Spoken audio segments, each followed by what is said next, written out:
Thank you. Thank you so much for coming. And to begin, let's welcome Mr. Rohan Desai to the stage. Thank you, Mr. Rohan Desai.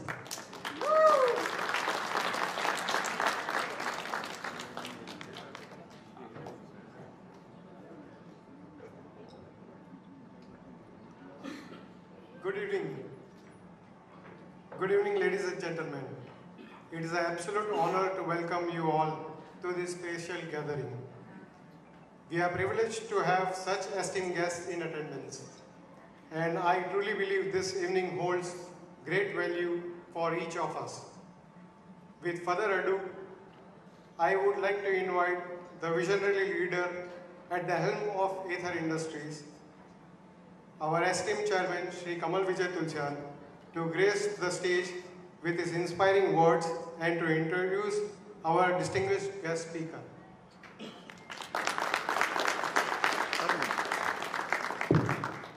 आज के वक्ता है, उनका परिचय दूंगा।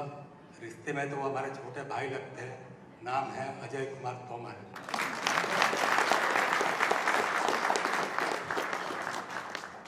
अजय कुमार तोमर जी को हमने सबने पिछले 3 सालों में पुलिस कमिश्नर की हैसियत के रूप में कार्यरूप देखा है और हम सब इनके उस कार्य से परिचित हैं। इन्होंने पिछले 3 सालों में जिस प्रकार से यहाँ सूरत में रह करके कायदे की और व्यवस्था की परिस्थिति में सुधार किया और हमको सबको एक सुरक्षा प्रदान की, वो सबसे हम लोग यहाँ अवगत हैं। आज मैं इनकी दूसरी पहचान बताऊंगा। तोमर साहब का परिचय सब हम पुलिस के अधिकारी के रूप में तो जानते ही हैं, लेकिन बहुत सारी इनमें ऐसी दूसरी विविधता है, मल्टी डायमेंशनल पर्सनालिटी है, जिसको मैं बताऊंगा। श्री तोमर साहब बहुत अच्छे गायक हैं,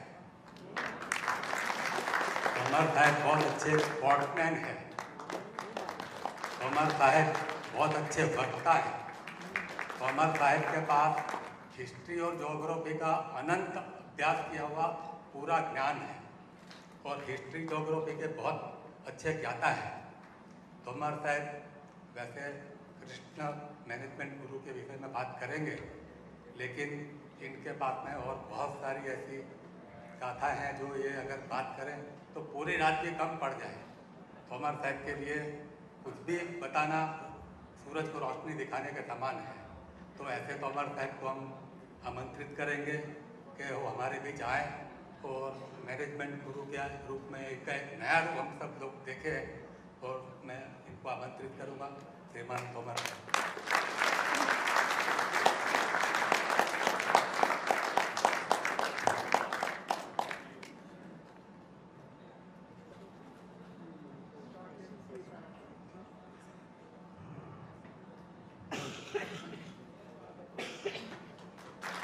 Thank you.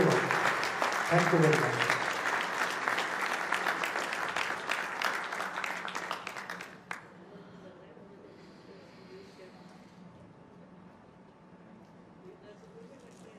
Thank you.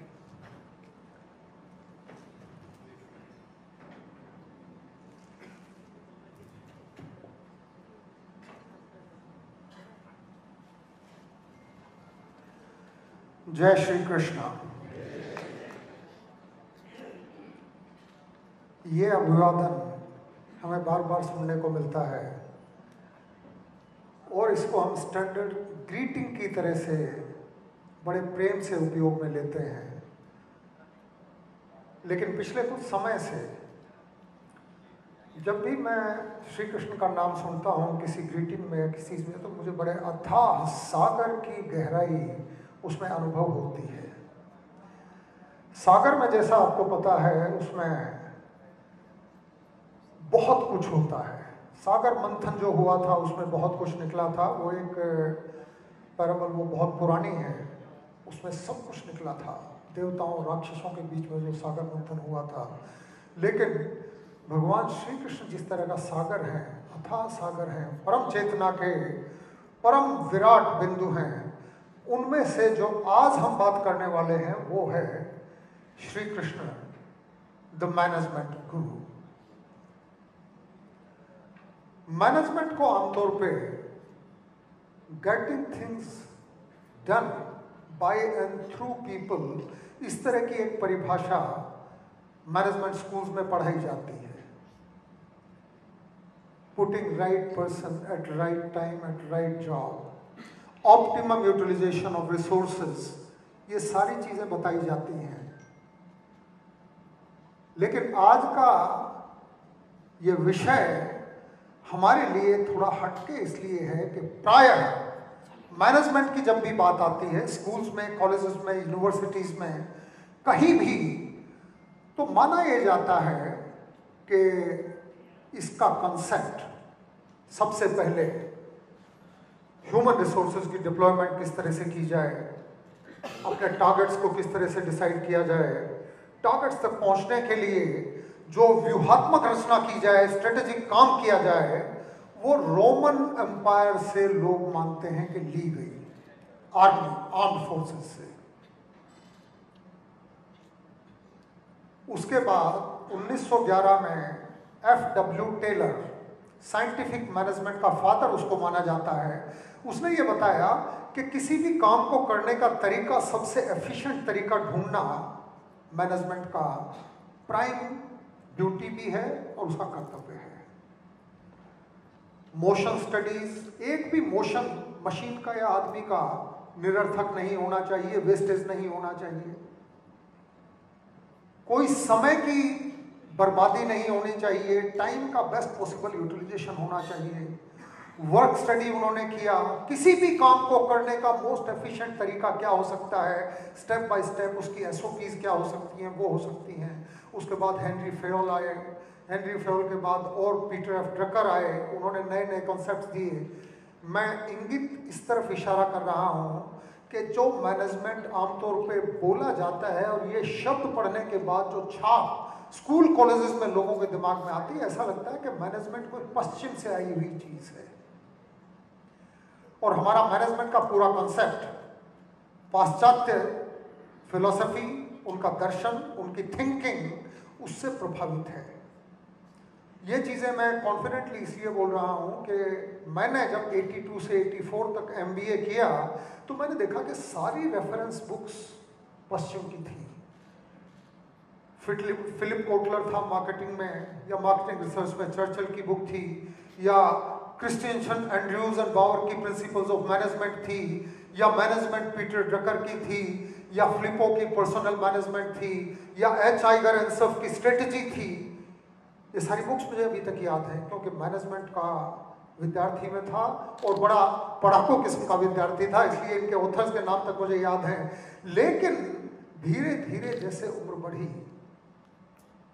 नए आयाम दिखाई देने शुरू हुए, नए दृष्टिकोण मिलने शुरू हुए। जीवन को जब नजदीक से देखा तो पता लगा कि ये किसी की बपौती नहीं है। और जैपनीज ने 60 के दायके में ये प्रूव कर दिया कि सिर्फ पश्चिमी जो कहता हो उसी तरीके से मैनेजमेंट करने से ही बीट नहीं किया जाता है। उन्होंने थ्योरी Z दी, पश्चिम ने थ्योरी X और थ्योरी Y दी थी मैनेजमेंट की, उन्होंने थ्योरी Z दी। और अभी जैपनीज को भी यदि छोड़ दिया जाए तो पिछले 10, 15, 20 साल में कोरियंस ने और उसके बाद चाइनीज ने पूरे अमेरिका को ये बता दिया है, यूरोप को बता दिया है कि मैनेजमेंट क्या है।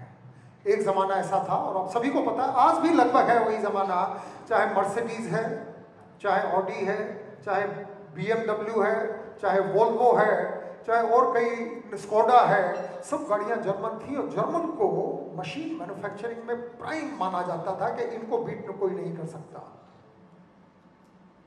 पिछले दिनों मैं यूरोप में था, लग्जमबर्ग में एक इंजीनियर मुझे मिले, मेरी उनसे बात हो रही थी and I was paying compliments to the German efficiency कि जर्मन लोग मैनेजमेंट में कितने अच्छे होते हैं, टेक्नोलॉजी मैनेजमेंट पर्टिकुलरली कितना अच्छा होता है।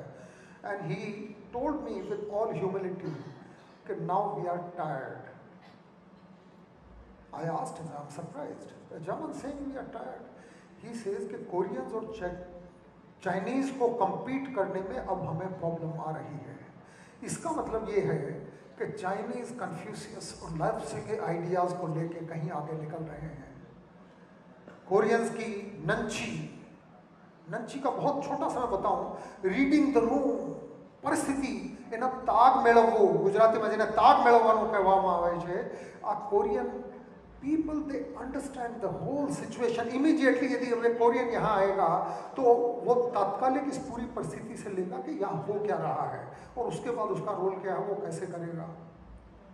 फॉर एग्जाम्पल, छोटे बच्चों को, कोरियंस को आप कभी भी किसी एयरपोर्ट पर रोता हुआ नहीं देखोगे. सब बच्चे रोते हुए मिलते हैं, बच्चे हैं रोते हैं, क्योंकि उनके मदर फादर जैसे ही बच्चा रोता है उसको बताते हैं देखो तुम्हें जो भी तकलीफ है ये तुम्हारी अकेले की तकलीफ नहीं है, इसी तकलीफ में इस लाउंज में सब लोगों को भी प्रॉब्लम है, गर्मी है, सर्दी है, थकान है.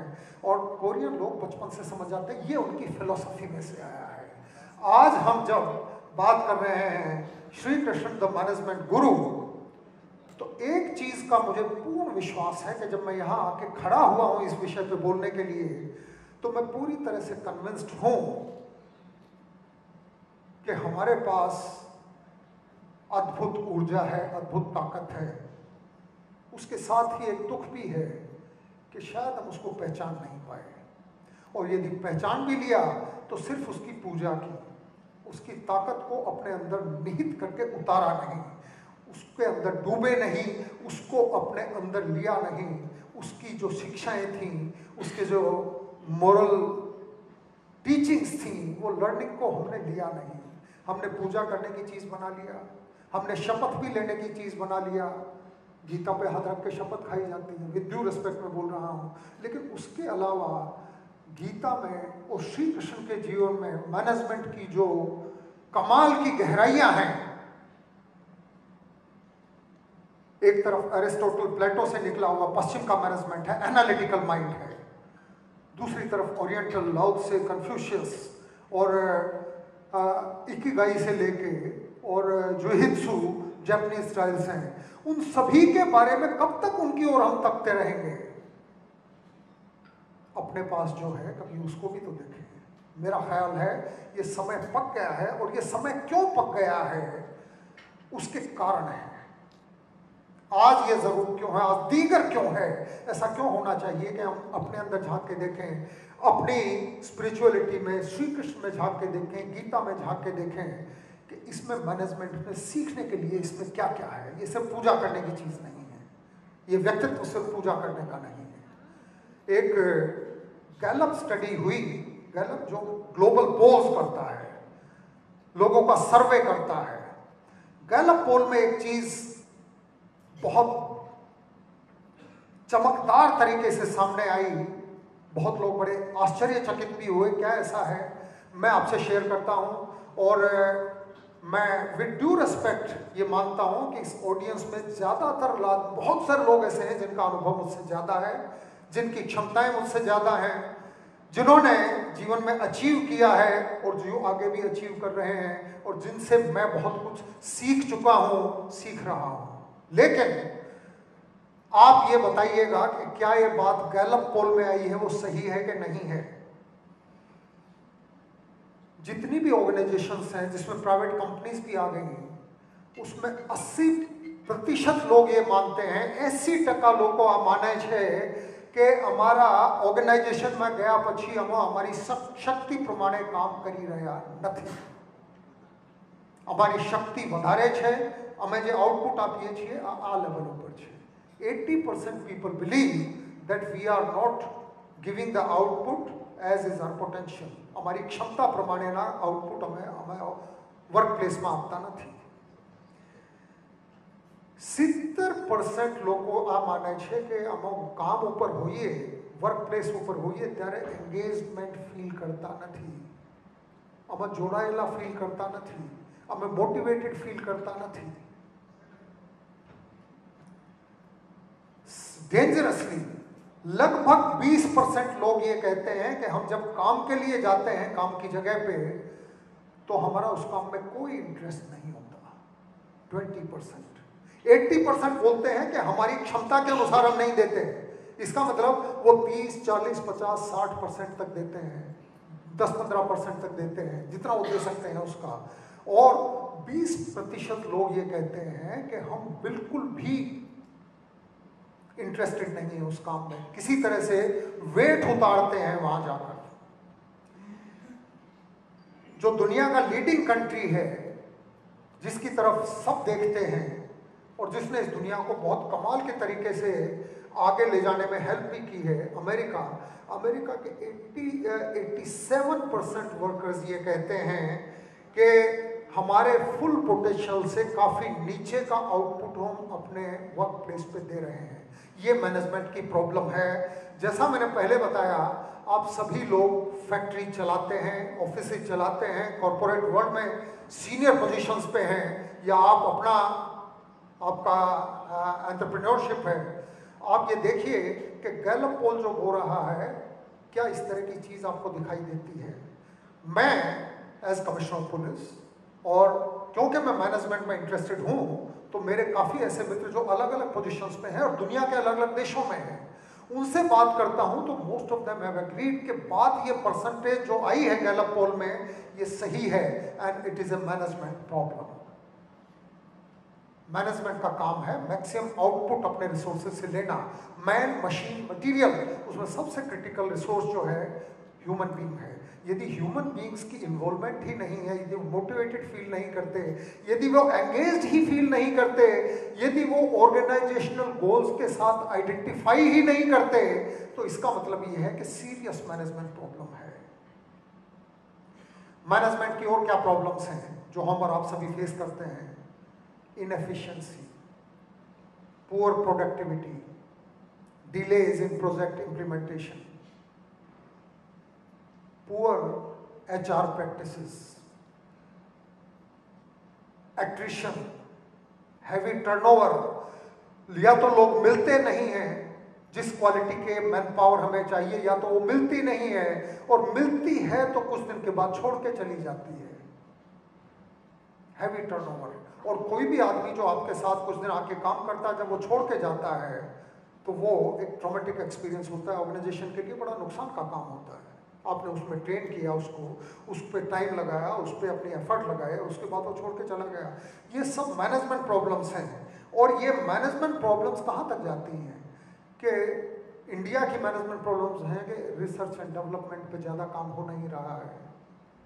रिसर्च एंड डेवलपमेंट जिस सोसाइटी में कम होगा, वहाँ पेटेंट्स कम आएंगे, क्वालिटी पेटेंट्स नहीं आएंगे, तो आपके पास ब्रांड्स नहीं बनेंगे, और ब्रांड्स नहीं बनेंगे तो दुनिया की जो कंपनीज हैं, एप्पल है, टेस्ला है, यूरोपियन कंपनीज हैं, जापानीज कंपनीज हैं, सारे कपड़े, सारी दुनिया आजकल मैं तो देख रहा हूँ, पूरी दुनिया में यूनिक्लो पे जा रही है। हर आदमी, यूरोप और अमेरिका में भी यूनिक्लो ने जहाँ उसका स्टोर खुल जाता है, हर आदमी वहाँ जाता है। हमारे यहाँ का एक भी ब्रांड, पिछले दिनों मैं यूरोप में था और मैं आंख उठा उठा के देखता था, कहीं तो कोई इंडियन ब्रांड मुझे मिले। We are a proud nation. हमारे यहाँ इतनी बड़ी इंडस्ट्रीज हैं, हमारे यहाँ इतने बड़े बिजनेसमैन हैं, समझदार लोग हैं, सक्सेसफुल लोग हैं, लेकिन हमारे कोई ब्रांड तो कोई फिफ्थ एवेन्यू पे दिखता हो, कोई बेकर स्ट्रीट पे दिखता हो, कोई ऑक्सफोर्ड स्ट्रीट पे दिखता हो, कोई पेरिस में दिखता हो, कोई लग्जमबर्ग में दिखता हो, कोई एम्स्टर्डम में दिखता हो, इंडियन ब्रांड्स नहीं दिखते। ये मैनेजमेंट की प्रॉब्लम है, और ये प्रॉब्लम आपकी भी है, ये मेरी भी है, ये हमारी नेशनल प्रॉब्लम है।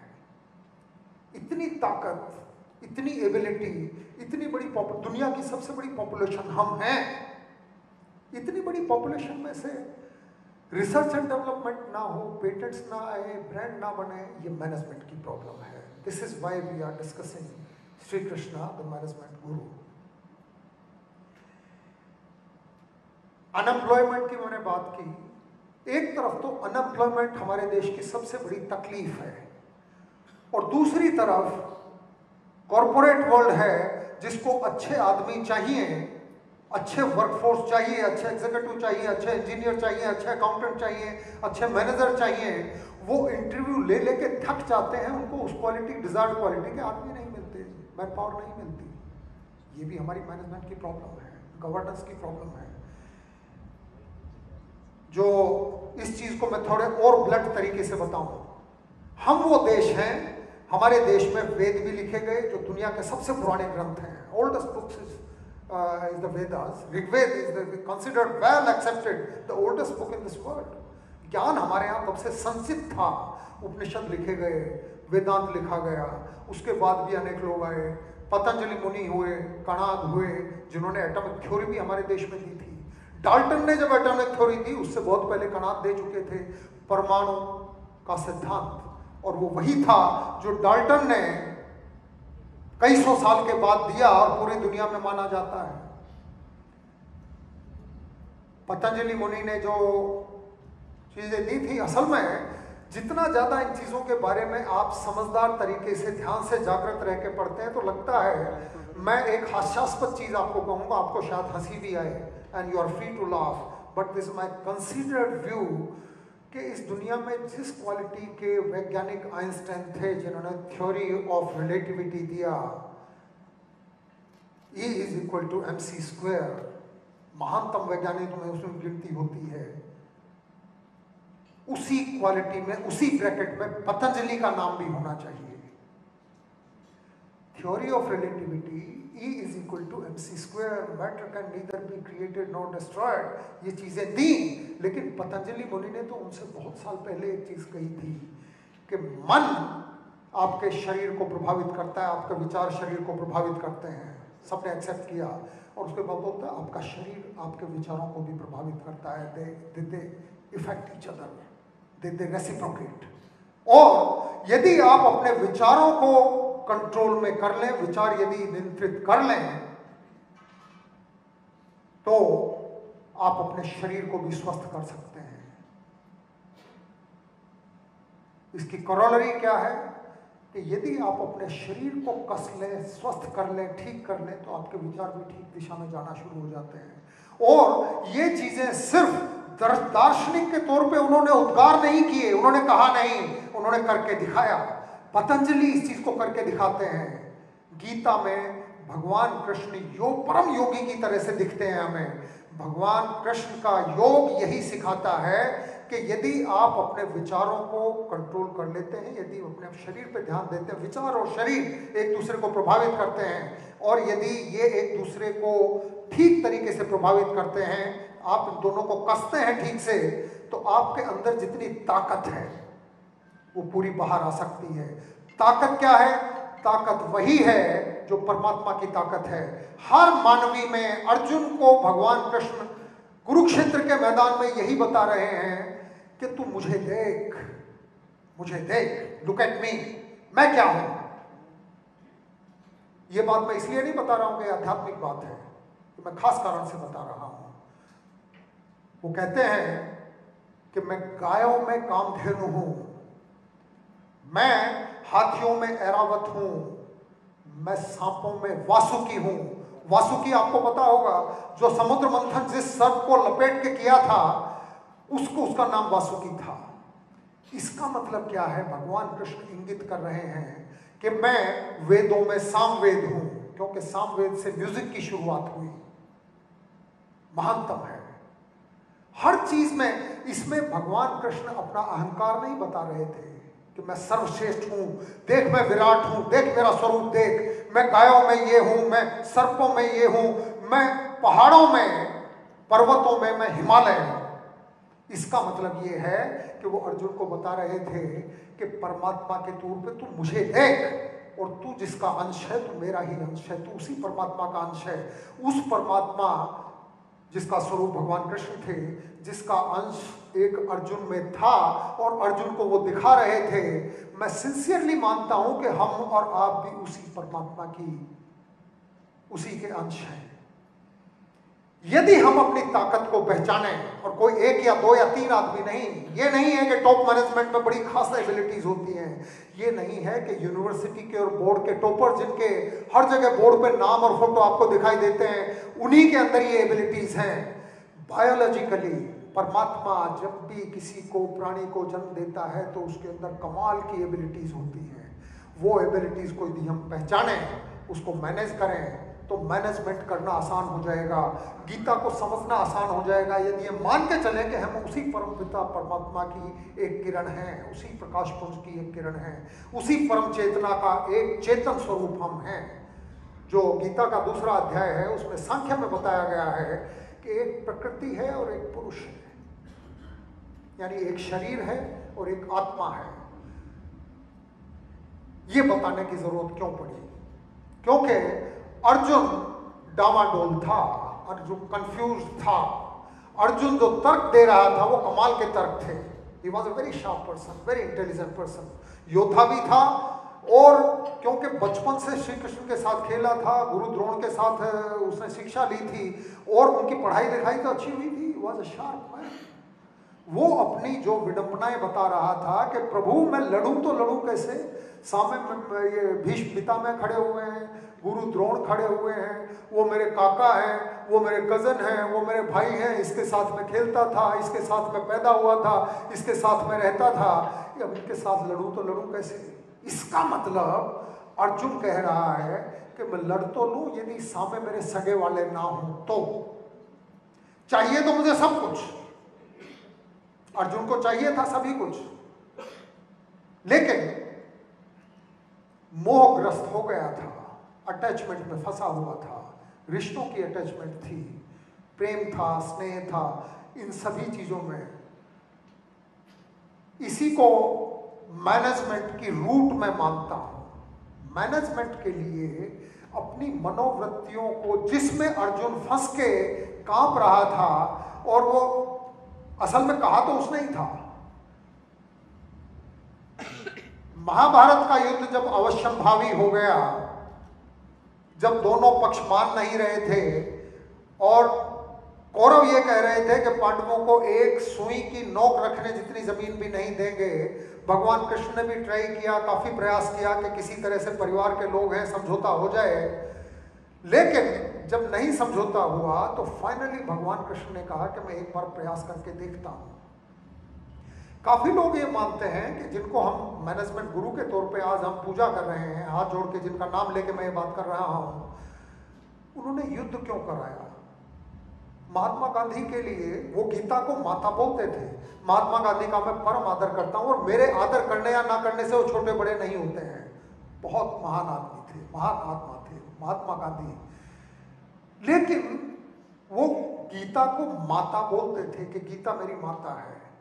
लेकिन वो इतने बड़े अहिंसावादी थे कि फिर उनको ये चीज पचती नहीं थी कि फिर प्रभु कृष्ण क्यों कह रहे हैं कि गांडी उठा और मार सबको, युद्ध लड़, युद्ध क्यों लड़े।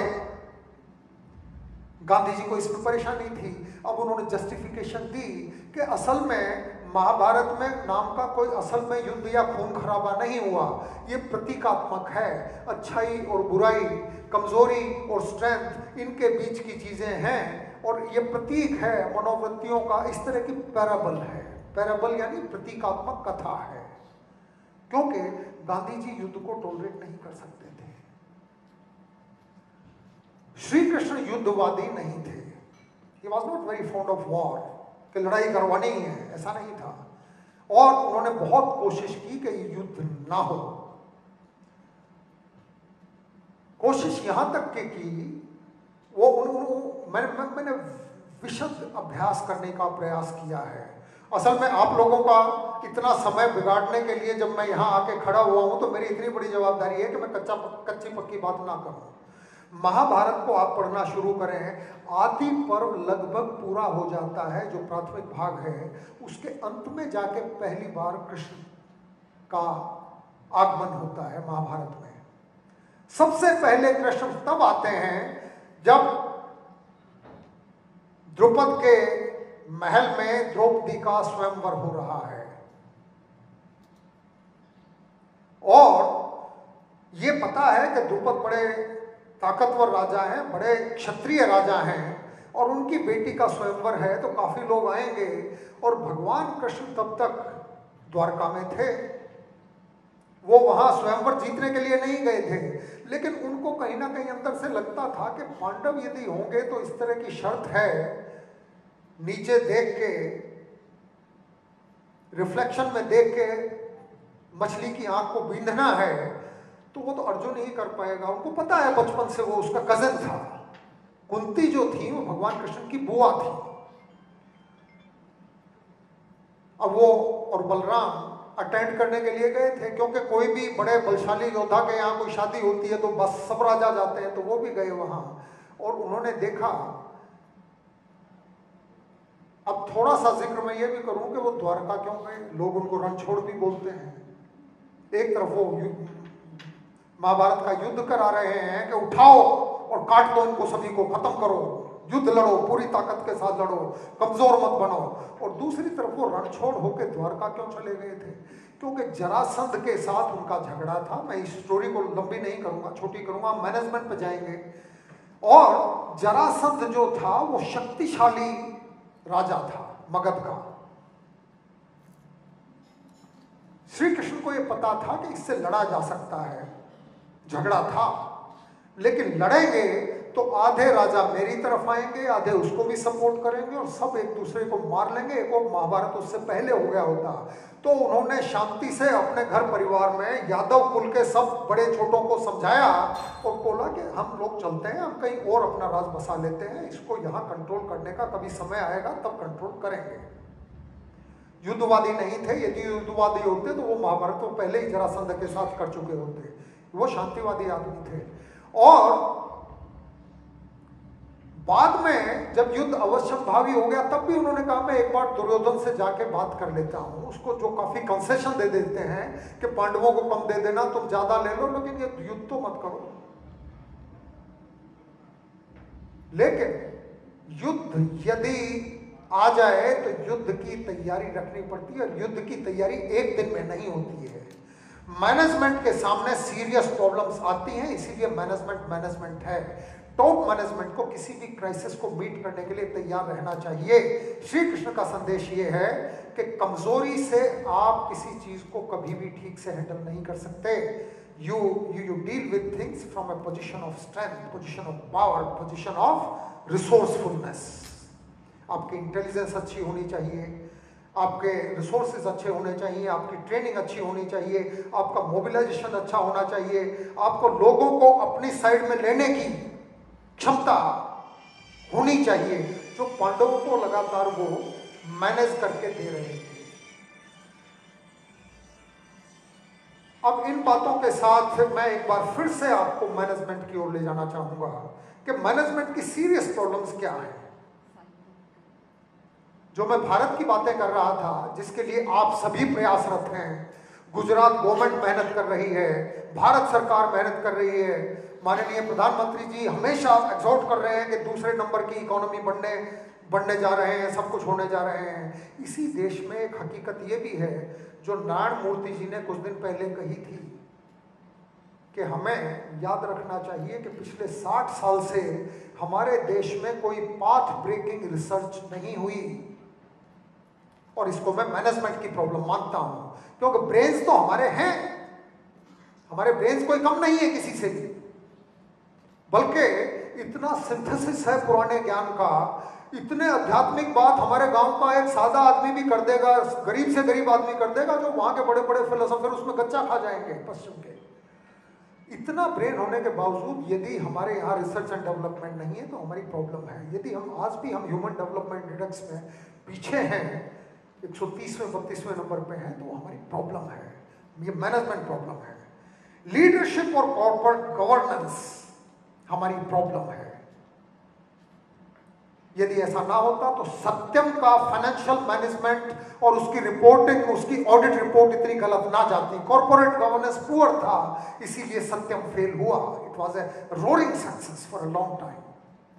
मैनेजमेंट ठीक नहीं था, इसलिए गच्चा खाया। दूसरा, short term focus.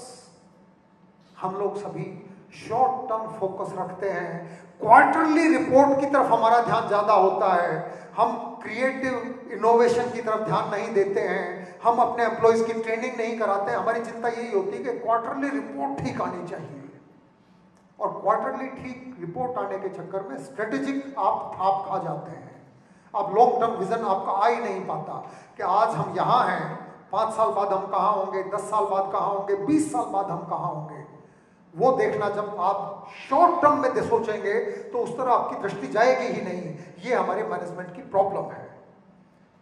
Talent management, talent या तो मिलती नहीं है, और मिलती है तो उसका जो खाद पानी दे के जिसका विकास होना चाहिए, टैलेंट यानी प्रतिभा, प्रतिभा यानी नवोन्मेष शालिनी प्रज्ञा, ऐसी बुद्धि जिसमें नए नए विचारों का प्रफुष्ठन होता रहता है, नए नए विचार फूटते रहते हैं, इसको प्रतिभा कहते हैं। प्रतिभा ये नहीं है कि सुबह से काम दिया 4 घंटे में काम बता के दे दिया।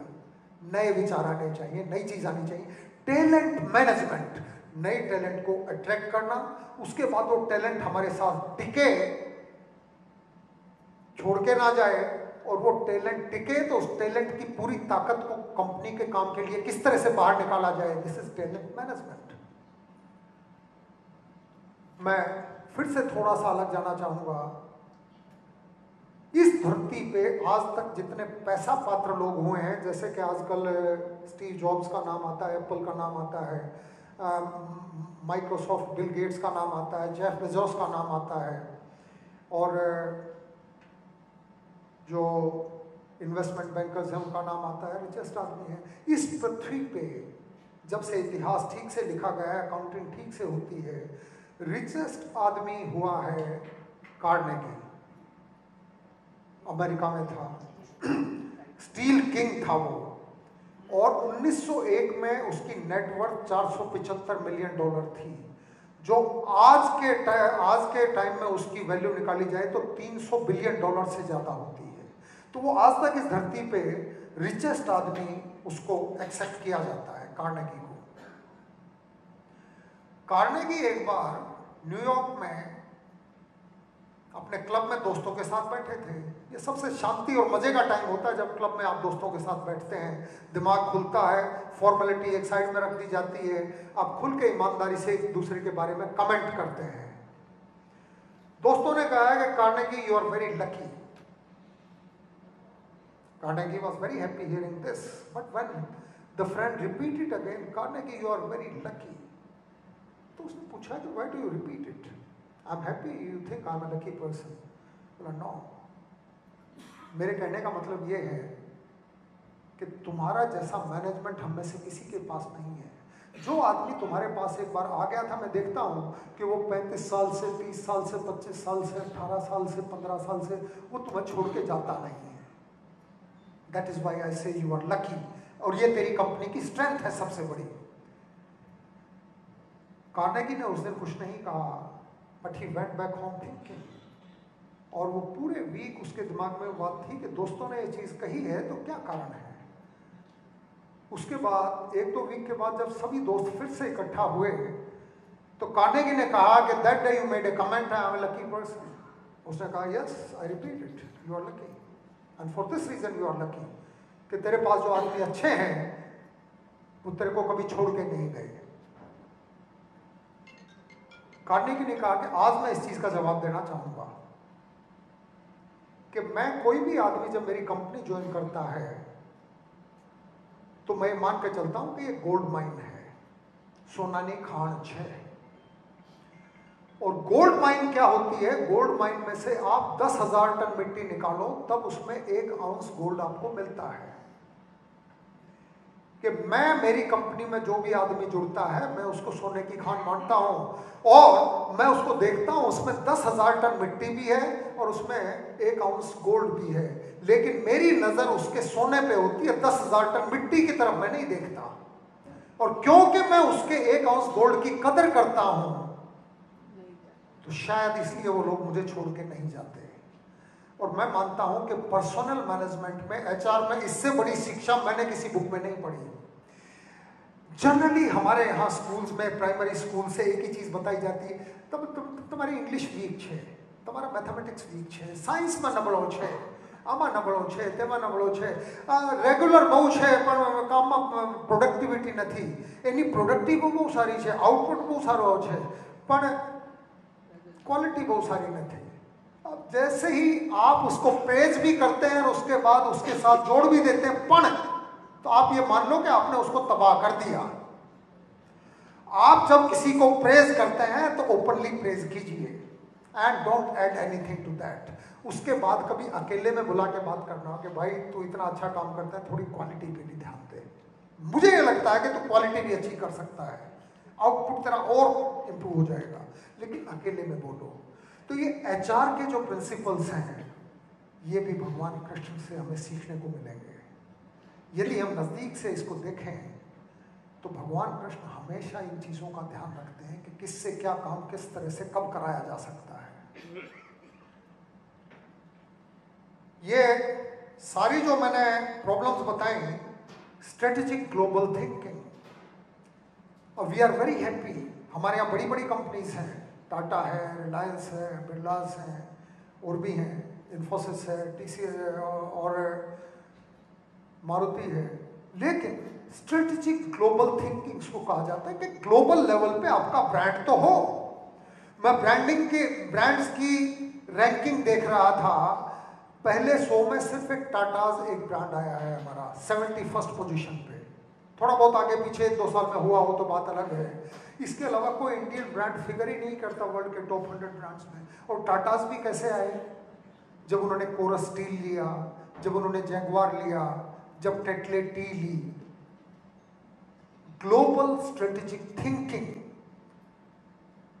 यदि वो नहीं करेंगे तो अब किसी को ईस्ट इंडिया कंपनी का ऑफिस इंडिया में खोलने की जरूरत नहीं है। उनके एप्पल के, हुंडई के ऑफिस वहीं खुले रहेंगे और हम ब्लीडिंग करते रहेंगे, वो हमारा सब कुछ ले जाते रहेंगे, मलाई वो ले जाएंगे, हम छाछ में कूद फांद करते रहेंगे। ग्लोबल स्ट्रेटेजिक मैनेजमेंट होना बहुत जरूरी है। ये चीजें मैं इसलिए गिनवा रहा हूं कि इनके बारे में भगवान कृष्ण का क्या संदेश है उसकी भी हम बात करेंगे।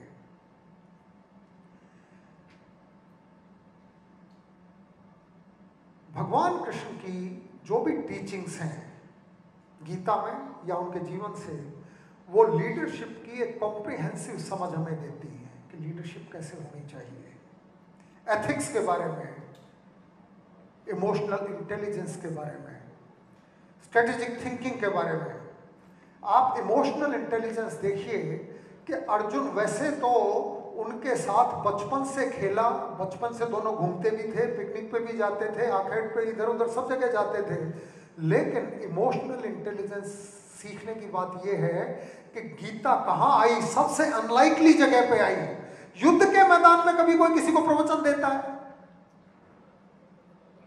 लेकिन उससे पहले तो काम ठीक कर रहा था अर्जुन। अर्जुन के पैर ही युद्ध में लड़खड़ाए। जब क्राइसिस आती है, अणीना समय मानस जाए ध्रुजी जाए, જ્યારે એના પગ ધ્રુજવા માંડે, જ્યારે મગજ ફરી જાય, મગજ કામ કરતું બંધ થઈ જાય, ત્યારે તમે સાચી સલાહ એને આપી શકો। This is emotional intelligence. नहीं तो महाभारत का युद्ध क्या होता, उसका कहानी कुछ और हो सकती थी।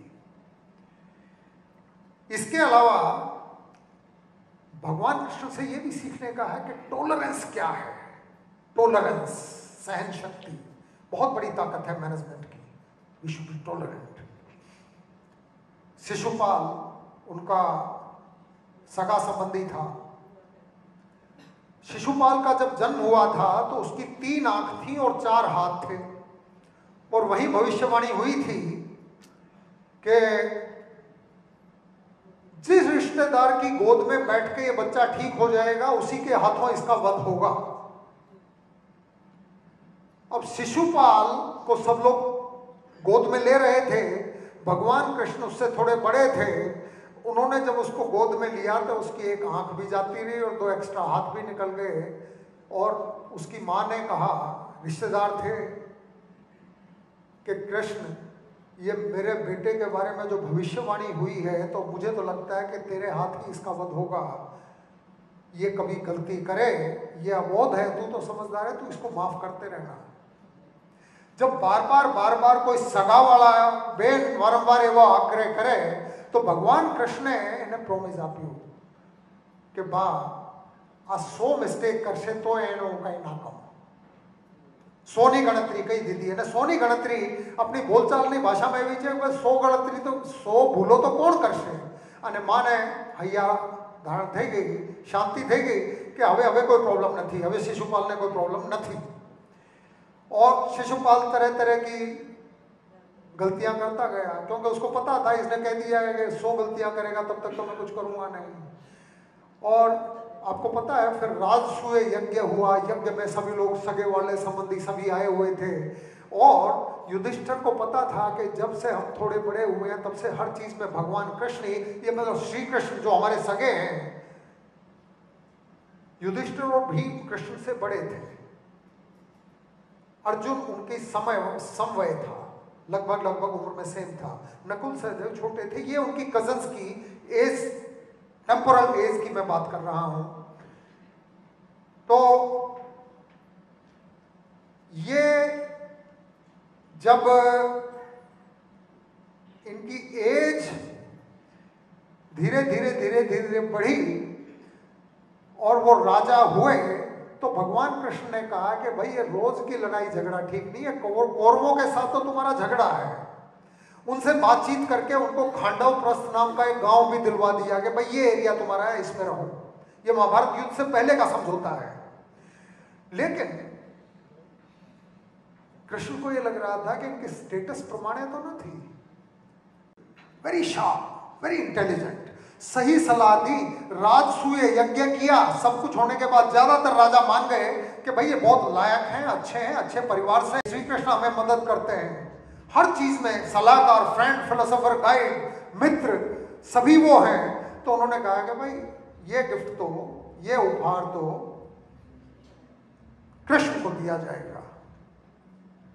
अब शिशुपाल और वो कूद गए, बोले कैसे दिया जाएगा? अब जैसे आपको और हमारे परिवार में होता है, शादियों में यही तो झगड़े होते हैं, भाई फुआ को ये क्यों कह दिया, मामा को ये क्यों नहीं दिया। और शिशुपाल ने कूदना शुरू कर दिया वहां। आई कैन इमेजिन, मैं इसलिए इमेजिन कर रहा हूं कि हस्तिनापुर के बाजू का तो मेरा गांव है, मूल पैतृक गांव, और इंद्रप्रस्थ के आसपास मैं पढ़ा हुआ हूँ, रहा हुआ हूँ। तो वहां के लोगों की बेसिक मानसिकता अभी भी वैसी ही है, और आपके यहाँ भी बहुत डिफरेंट नहीं है। आपके यहाँ भी बहुत डिफरेंट नहीं है। अब शिशुपाल ने खड़ा होकर गालियां निकाले, एम केम था या तो नहीं चाले। अरे भीष्म पितामह छे, गुरु द्रोण छे, અને कृपाचार्य छे ने आम छे ने वडलाओ छे ने श्री कृष्ण ने केम आपो। और उसने गालियां निकालना शुरू किया श्री कृष्ण को। अब श्री कृष्ण देख रहे थे और धर्मराज भी देख रहे थे। मैं टॉलरेंस की बात कर रहा हूं। 100 के बाद 101वीं हुई, उन्होंने सुदर्शन चक्र उठाया और उसकी गर्दन काट दी। अब देखिए कि एक यज्ञ चल रहा था, सारे राजा इकट्ठे थे, कितना बड़ा धमाल उसमें हो सकता था, वहां राइट हो सकता था। लेकिन शिशुपाल की उसका कंडक्ट, जो उसका बिहेवियर था, इतना खराब था कि भगवान कृष्ण ने उसके बाद भी कोई रिएक्शन नहीं दी, उसको गालियां नहीं निकाली, उसको खत्म किया। इसलिए खत्म किया कि यदि और ज्यादा बोलेगा तो यहाँ युद्ध शुरू हो जाएगा। आधे इस साइड में आ जाएंगे, आधे इस साइड में आ जाएंगे और मरेंगे। भगवान कृष्ण का हमेशा प्रयास ये होता था कि आपस की लड़ाइयां नहीं होनी चाहिए, इसीलिए जरासंध से नहीं लड़े। इसीलिए उन्होंने एक आदमी का गर्दन इसलिए काट दिया कि इसको एक को अब मरना है तो ये मर जाए, लेकिन सब तो ना लड़े। और हुआ भी ऐसा ही कि उसको देख के लोगों ने कहा कि यार ये तो पवित्र यज्ञ के टाइम में कैसे तो मर गया ये आदमी हमारा सगा वाला। लेकिन सब लोग शांति से वहां मान गए, राजसूय यज्ञ पूरा हुआ, सब कुछ हुआ। मेरे कहने का मतलब ये था कि उनमें टॉलरेंस भी थी, वो गिनती भी कर रहे थे और उन्होंने सारा हिसाब किताब लगा लिया, पूरी स्वोट एनालिसिस कर ली, पूरा पर्ट सीपीएम लगा लिया कि इसमें क्या हो सकता है, किस चीज का क्या परिणाम होगा। हर चीज को ठंडे दिमाग से सोचना, दिमाग को खुला रखना और 360 डिग्री सारी चीजों, सारे पैरामीटर्स को लेके एक साइमल्टेनियस इक्वेशन बनाना और उसमें से बेस्ट सॉल्यूशन निकालना, ये हर टॉप मैनेजमेंट की ड्यूटी है। चाहे जब मैं था, चाहे मैं कमिश्नर पुलिस था, चाहे आप लोग टॉप मैनेजमेंट में बैठे हुए हो, चाहे कोई गवर्नमेंट ऑफिसर है, चाहे कोई पॉलिटिशियन है, ये उनकी ड्यूटी है कि सारी चीजों को ध्यान में लेते हुए जो बेस्ट पॉसिबल चीज है। और अगली चीज क्या इंडिकेट करती है कि बुराई को टॉलरेट करो एक हद तक, but beyond a limit evil has to be vanquished. उसके बाद उसको नष्ट करना होता है। मेरा अपना ख्याल है कि भगवान कृष्ण ने सारे प्रयास कर लिए थे और अब उनको लगता था कि अब यदि कौरवों को कंट्रोल नहीं किया गया तो ये पूरा भारत देश किसी गलत दिशा में जाएगा। इसीलिए अब युद्ध अवश्यंभावी है। और इसीलिए जब अर्जुन ने देखा कि रिश्तेदार हैं, भाई हैं, अब इनसे कैसे लड़ूंगा, इसको मार के राज का क्या करूंगा, तो उन्होंने ये कहा कि तू बातें तो सूफिया नहीं कर रहा है, मतलब आत्मवादी बातें कर रहा है, अहिंसक बातें कर रहा है, लेकिन तू है नहीं। यदि होता तू आत्मवादी होता तू भौतिकवादी है। यदि तू आत्मवादी होता तो तेरे को पता लगता कि आत्मा matter can nether be created not destroyed, आत्मा का नाश तो कभी हो नहीं सकता है। और शरीर आज नहीं तो कल मरेगा, शरीर कैसे मरता है उसका चक्र भी उन्होंने दिखा दिया। सब कुछ दिखा के कन्विंस ये किया कि आदमी जब भी स्टेट ऑफ इनडिसीजन में होता है, जब भी उसको समझ नहीं आता कि इधर जाऊं, ये करूं, वो करूं, 25 कंसिडरेशंस हैं इनके बीच में मैं क्या करूं, तो ऐसे में भगवान कृष्ण ये कहते हैं कि शास्त्रों में जो मार्ग बताया गया है उसके बाद उसको देखो। शास्त्र कौन सा सेलेक्ट करना है ये आपकी मेधा पे डिपेंड करेगा, ये आपके विवेक पे डिपेंड करेगा। गलत शास्त्र चूज मत कर लेना। You have to skip judiciously, ध्यान से सही शास्त्र में लिखी हुई चीज। और शास्त्रों के अनुसार तुम्हारा क्षत्रिय धर्म ये है कि यदि युद्ध अवश्यम भावी है तो उसके बाद गांडीव उठाओ और काम करना शुरू करो, लड़ाई शुरू करो। उन्होंने सांख्य का नाम लिया, आत्मा परमात्मा की बात की, नहीं समझे। उन्होंने योग की बात की, सब कुछ की, नहीं समझे। भक्ति की बात करनी शुरू की, समर्पण की बात की, फिर अपने आप को दिखाया कि मैं कौन हूं, और पूरा ब्रह्मांड दिख गया। अर्जुन फिर घुटने पड़ गया, और प्रभु प्रभु प्रभु प्रभु, फिर प्रभु प्रभु किया और उसको कहा कि जब सब कुछ हो जाए तो परम चेतना के प्रति समर्पण करो। और परम चेतना का समर्पण का मतलब है मरकट शावक वत, मारजार शावक वत। जैसे बिल्ली का बच्चा अपनी माँ को चिपका होता है बिना चिंता किए, बंदर का बच्चा माँ के पेट पे चिपका हुआ है कि एक पेड़ से दूसरे पेड़ पे माँ कूद रही है, तो बच्चा ये नहीं कहता कि माँ तू कूद, मैं तो छूट रहा हूं। उस पर पूरा भरोसा होता है कि भगवान पे फिर इतना भरोसा है, हैव फेथ इन मी, क्योंकि मैं हिमालयों में, पर्वतों में हिमालय हूं, क्योंकि मैं गायों में कामधेनु हूं, क्योंकि मैं सर्पों में वासुकी हूं, क्योंकि मैं वेदों में सामवेद हूं, क्योंकि मैं हाथियों में ऐरावत हूं। सारे पशु पक्षियों के नाम लेके उन्होंने बताया। इसका मतलब ये है कि भगवान कृष्ण उसको एहसास दिला रहे थे कि तू मुझे देख, ये सब मैं हूं और तू मेरा अंश है, तेरे अंदर भी यही है। तो ये हमारी और आपकी सभी की ड्यूटी है, ये हमारा परम कर्तव्य है। यदि कोई धार्मिकता सही मायने में अर्थ में है इस जगत में, इस पृथ्वी पे, तो धार्मिकता एक ही है कि परमात्मा ने आपके अंदर जो शक्ति रखी है उसको एक्चुअलाइज करो, अपने पोटेंशियल को रियलाइज करो। Self actualisation is the ultimate goal of all religion. उसको पूरी ताकत को बाहर लाओ। भगवान कृष्ण से बढ़िया मैनेजमेंट का ये संदेश हमें और कहीं से नहीं मिल सकता। मैं पूरी तरह से इस चीज़ के बारे में आश्वस्त हूँ। और क्योंकि हम दूसरों की नकल करते रहे हैं, कभी F.W. टेलर की नकल करते रहे, कभी किसी और की, एडवर्ड जेनर की नकल करते रहे, किसी और की नकल करते रहे, हम उनसे सीखने की कोशिश, उनसे सीखिए, सभी शास्त्र सीखिए, लेकिन चूज द बेस्ट वन। और अभी तक हम मिस करते रहे हैं मैनेजमेंट में। हमने कभी श्री कृष्ण को और गीता को और उनके जीवन से मिले हुए संदेशों को गंभीरता से मैनेजमेंट नहीं माना। क्यों मैनेजमेंट पे वो लागू पड़ते हैं, अब मैं थोड़ी सी इसकी बात करूंगा।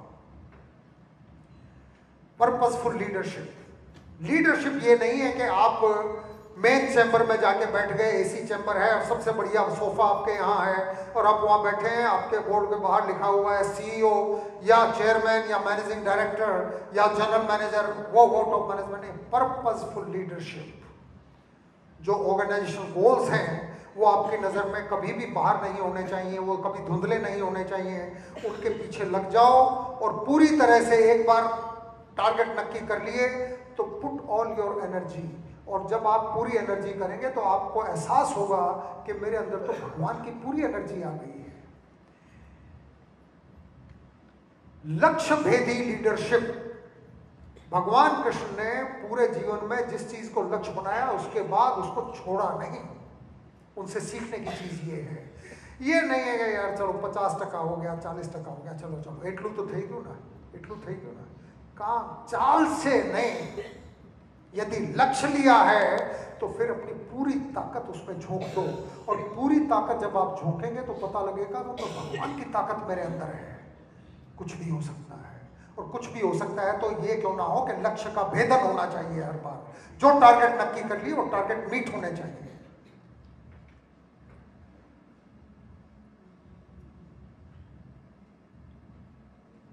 आप अपने कर्म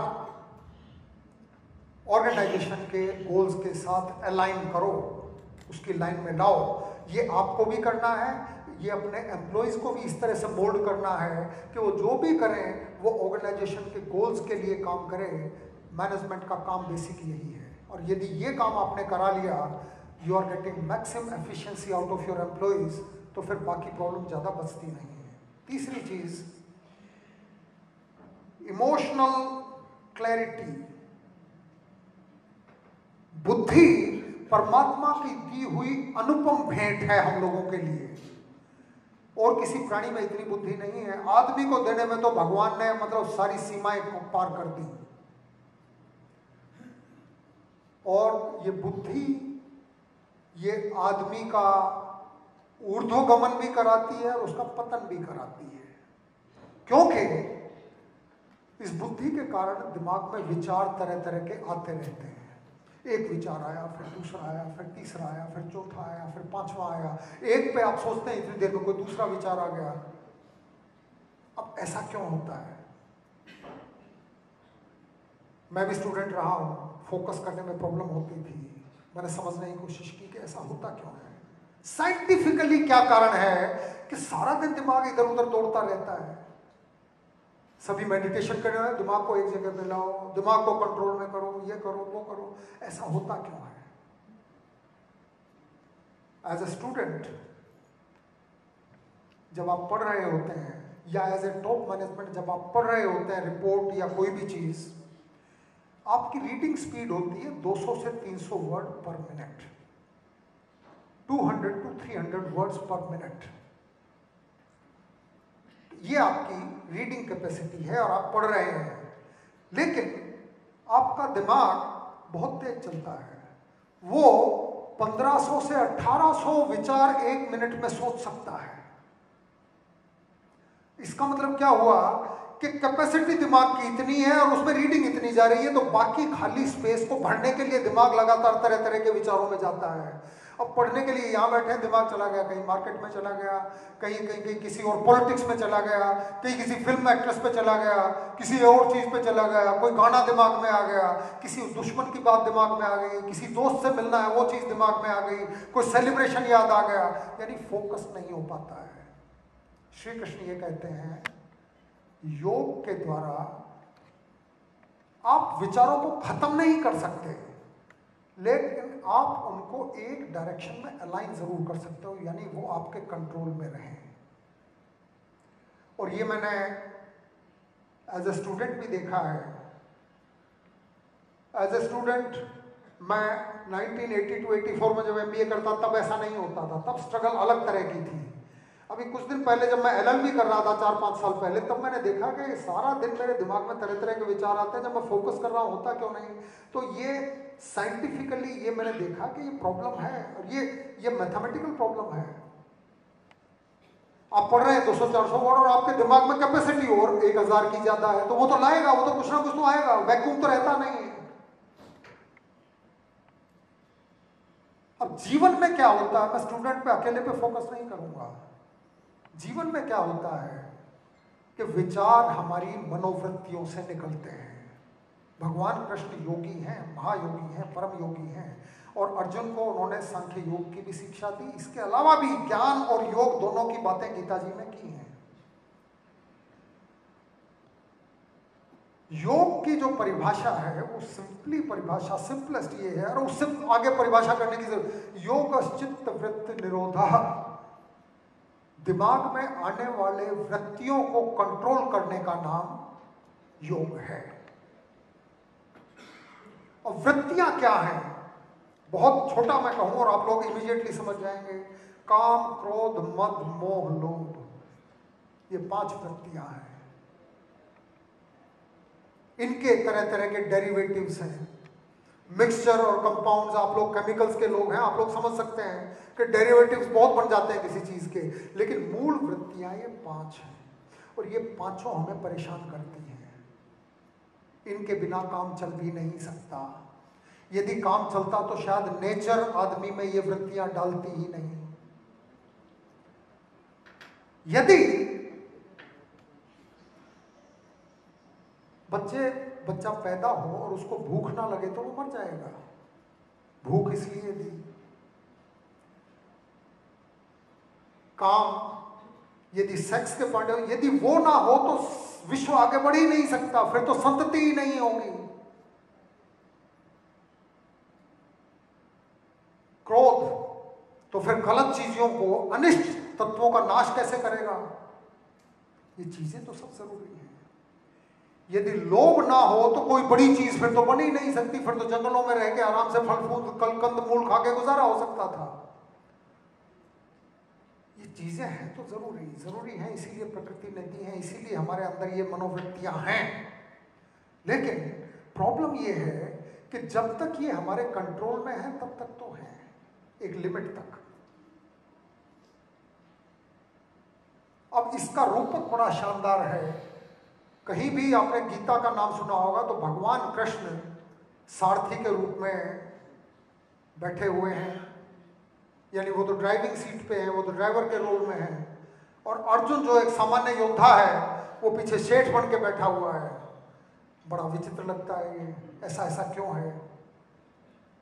ये रूपक बड़ा इंपॉर्टेंट है।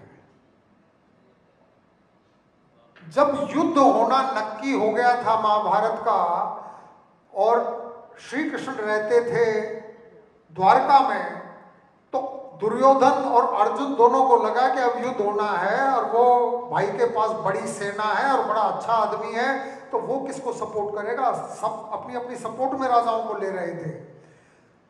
अब दोनों गए, दोनों द्वारका एक साथ पहुंचे, दोनों एक दूसरे को देख रहे थे, इसकी रथ की इतनी स्पीड है तो मैं भी इतनी करूं, तो दोनों लगभग साथ साथ द्वारका पहुंचे।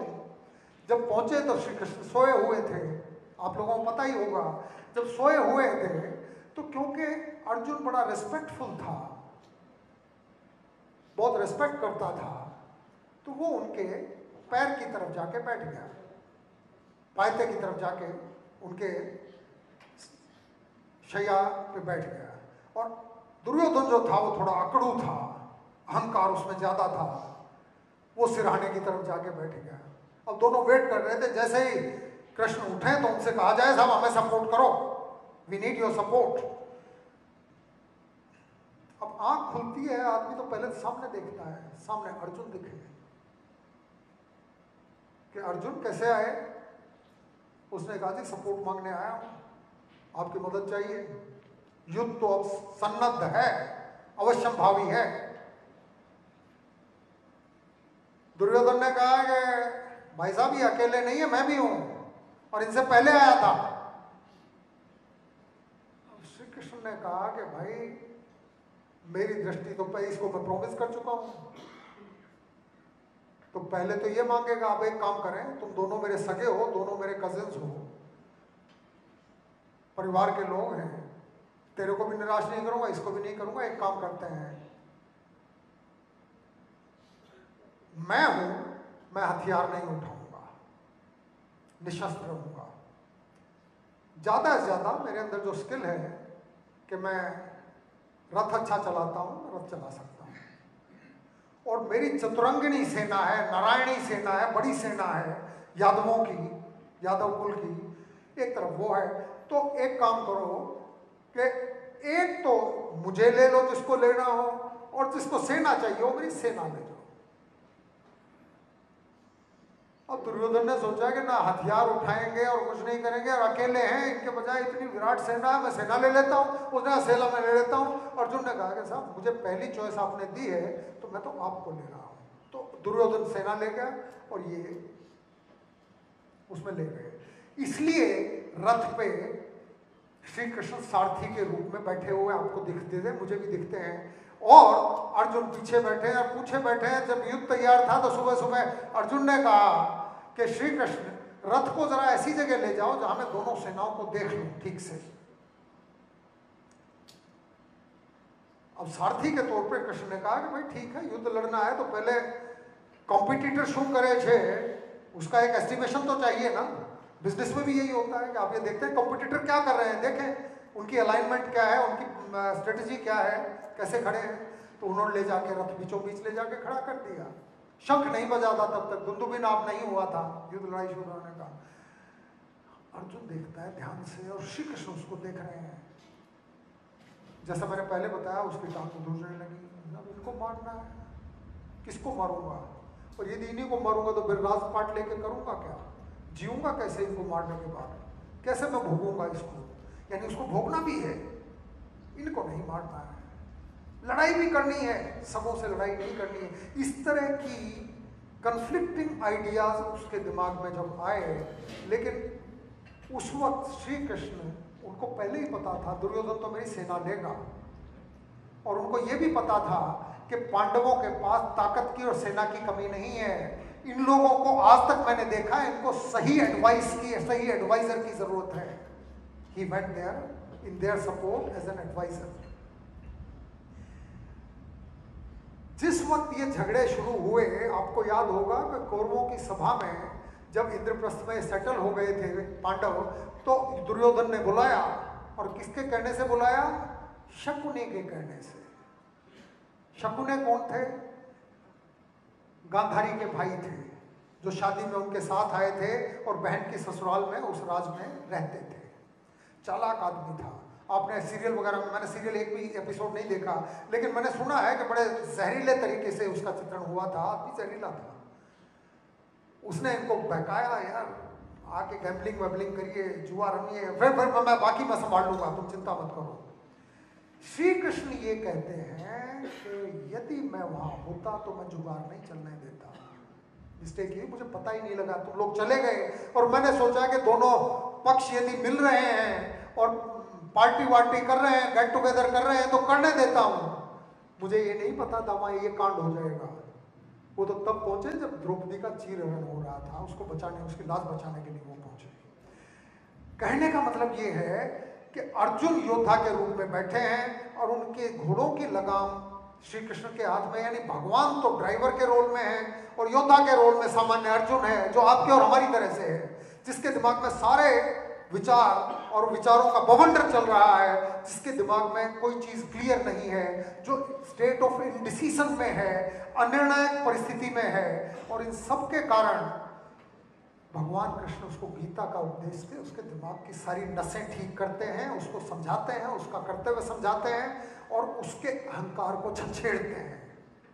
क्षत्रिय होके भाग रहा है तू, लोग क्या कहेंगे, तू यहां से चला तो जाएगा, लोग क्या कहेंगे, क्षत्रिय हो गए, युद्ध से छोड़ के चला गया, अहंकार को छेड़ा। जो कुछ भी जरूरत थी, दिस इज इमोशनल इंटेलिजेंस, कहाँ क्या चीज काम आएगी। अब वो तो गांडी वांडी छोड़ के बोल रहा था, अब तो चलो यहाँ लड़ाई नहीं होगी, अपने कॉल ऑफ कर देते हैं।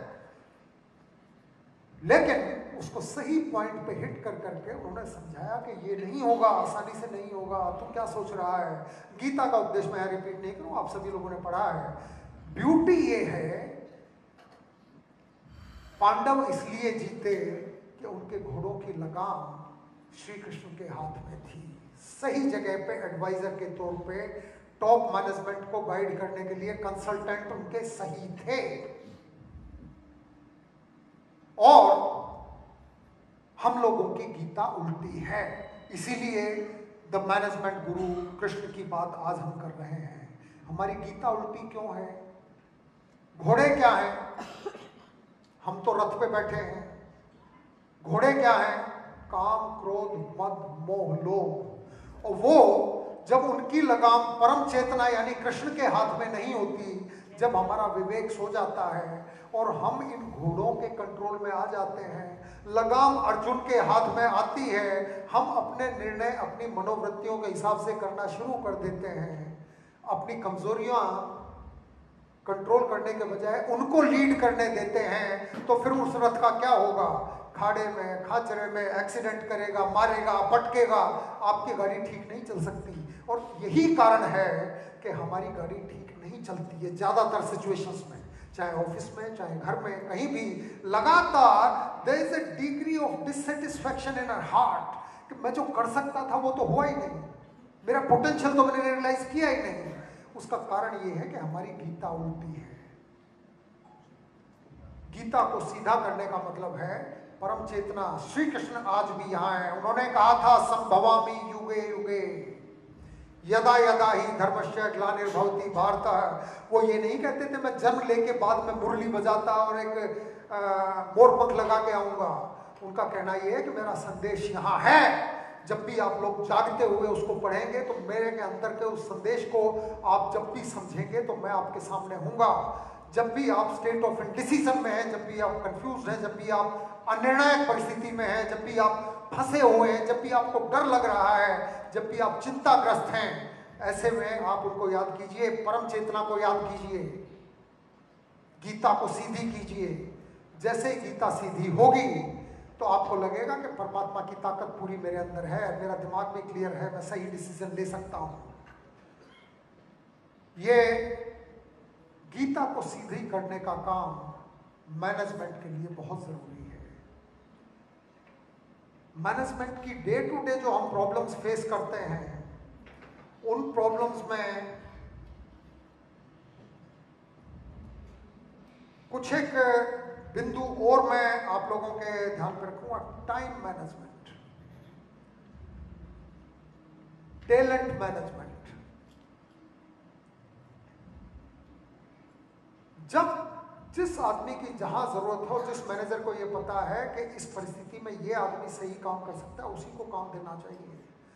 ये नहीं कि जो सामने आ गया उसको वो काम दे दिया, वो काम कभी ठीक नहीं होगा। आपकी पूरी टीम में जिस आदमी की जो स्ट्रेंथ है उसकी स्वॉट एनालिसिस होनी चाहिए। भगवान कृष्ण ने सभी पांडवों की स्वॉट एनालिसिस की हुई थी। Strength, weaknesses, opportunities and threats.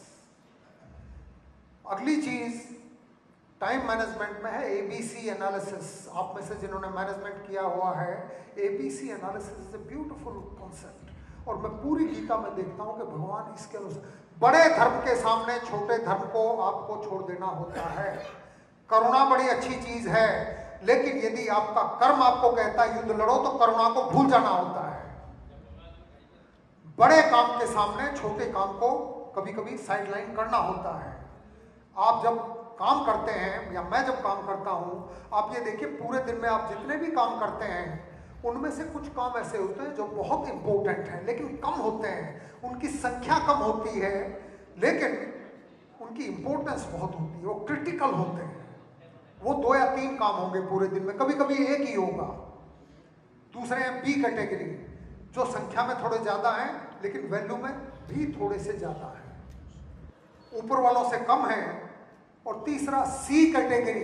C category मतलब जो कभी खत्म ही नहीं होते, जो दिन रात एक काम यहां से आ गया, एक ईमेल यहां से आ गई, एक व्हाट्सएप यहां से आ गया, एक फोन कॉल यहां से आ गई, एक रिपोर्ट यहां से आ गई, एक सेल्स की रिपोर्ट यहां से आ गई, एक अकाउंटिंग की, ये तो डेली आने वाली चीजें हैं। ये सी कैटेगरी काम है। अब इसमें एबीसी एनालिसिस ये कहती है ए कैटेगरी के काम की कीमत पे कभी भी बी मत करो। और जब आप बी कर रहे हैं और सी बीच में आ रहा है तो सी को बी को डिस्टर्ब मत करने दो।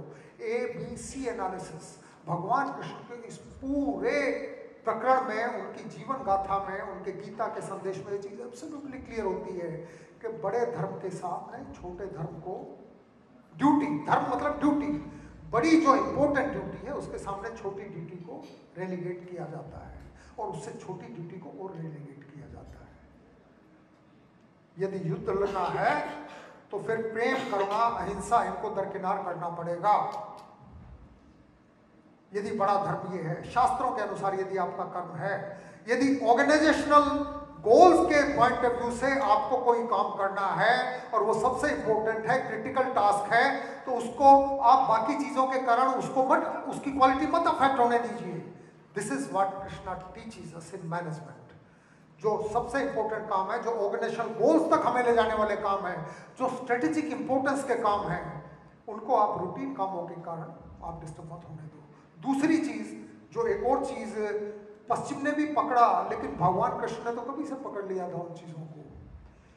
3 लेवल्स ऑफ स्किल्स होते हैं मैनेजमेंट में। कुछ होती है टेक्निकल स्किल्स, मशीन में ठोक पीट, टूलिंग, मशीनिंग, ये वो काम, या अकाउंटिंग में अकाउंट लिखने का काम वगैरह वगैरह वगैरह, ये टेक्निकल स्किल्स हैं।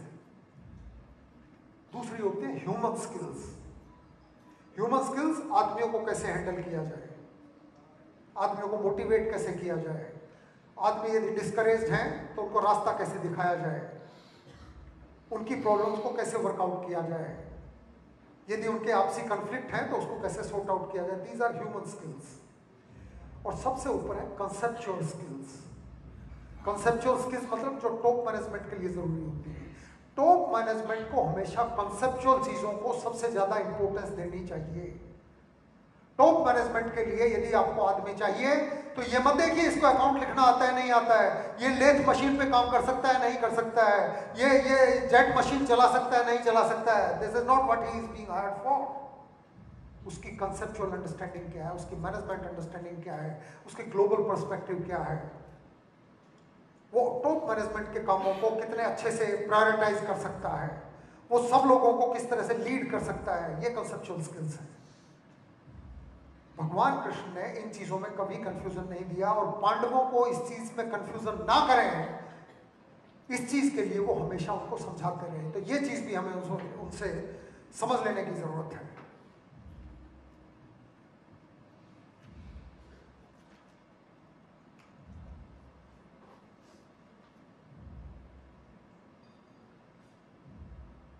यहां यंगर जनरेशन में भी कुछ एक लोग हैं। यंगर जनरेशन के हमेशा एक प्रश्न आता है, यंगर नहीं, हम में से कई लोग दिल से बड़े जवान हैं, कई बड़े बुद्धि से बड़े जवान हैं, उम्र से कितने भी हो गए वो बुद्धि से और दिल से बड़े जवान रहते हैं। उनके दिमाग में प्रश्न आता होगा कि बातें तो बहुत पुरानी है, तो 5000 साल पुरानी बातें हैं, इनसे आज के मैनेजमेंट का क्या लेना देना। आजकल तो आर्टिफिशियल इंटेलिजेंस का ज़माना है, डिजिटल टेक्नोलॉजी का ज़माना है, ऑटोमेशन का ज़माना है, आजकल तो हर चीज़ मॉडर्न है, लेटेस्ट है, इनका क्या अर्थ है। आप ये बताइए,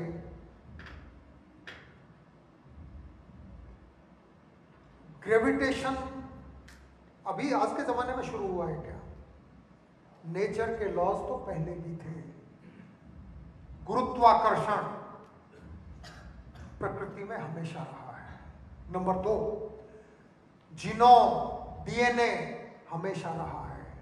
फादर से बच्चे की नाक इतनी मिलती हुई आ जाती है, कभी उसकी शक्ल मिलती हुई आ जाती है, क्योंकि डीएनए चलता है। डीएनए की सॉफ्टवेयर किसने कैसे तैयार किया होगा, उसकी प्रोग्रामिंग कैसे तैयार की होगी। भगवान कृष्ण जब हम परम चेतना की बात करते हैं तो ये सारे सब्जेक्ट उनकी समझ में है। न्यूटन ने 3 लॉज को सिर्फ डिस्कवर किया, उसने बनाए नहीं। उसने देखा कि नेचर में इस तरह से चलते हैं। First law, there is an equal and opposite. First law, a body at rest will continue to be at rest unless some external force is applied to it. There is an equal and opposite reaction, वगैरह वगैरह।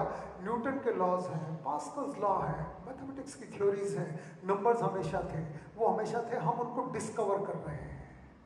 Artificial intelligence आज ही है, ऐसा नहीं है। आप ये बताइए कि एक गुलाब के पौधे में आज तक कभी आपने चंपा लगती हुई देखी है?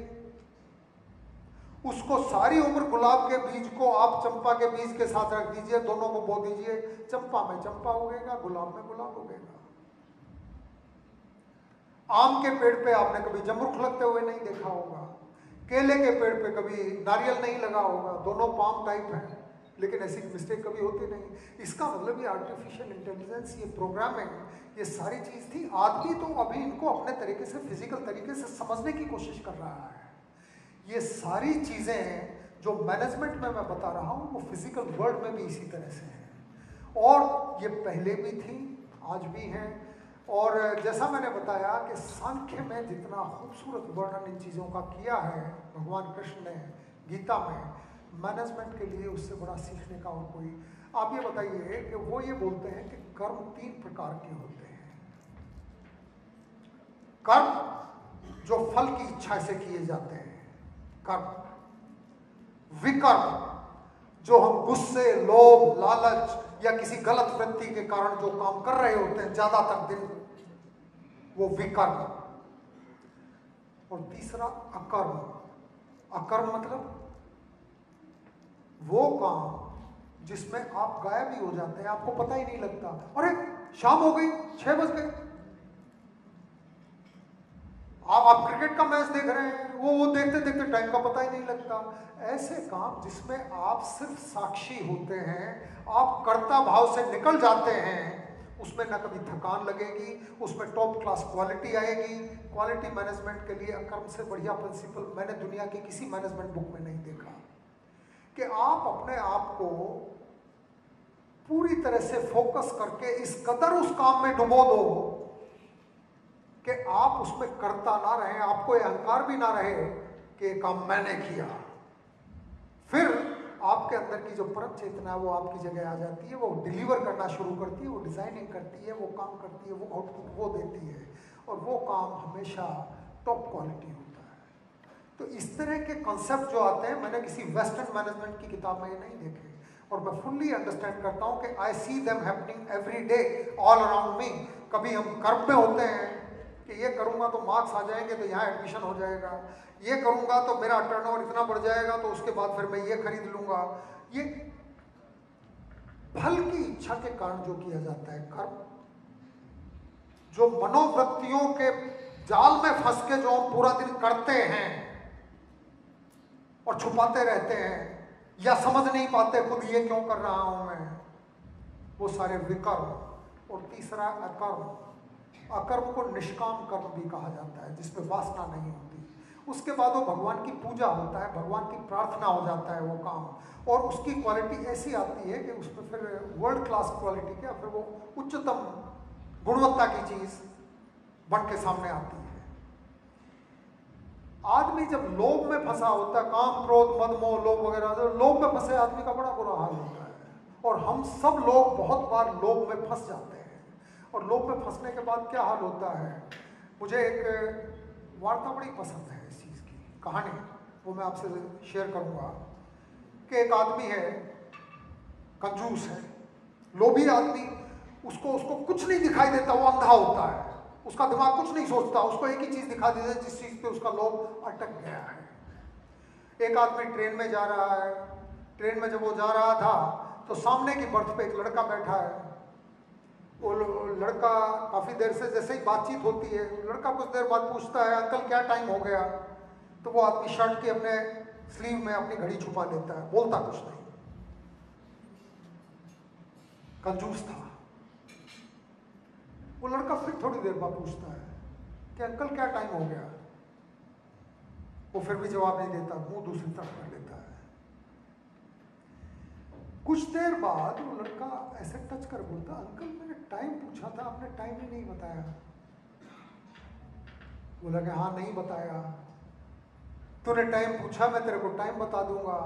फिर तो वो पूछा कि अंकल तुम कहाँ जा रहे हो, मैं कहूँगा मैं सूरत जा रहा हूँ, तू कहेगा मैं भी सूरत ही जा रहा हूँ, कि सूरत में क्या रहो जो, कि मैं हूँ वेसू में रहूँ छो, अच्छा मैं भी वेसू में ही रहता हूँ।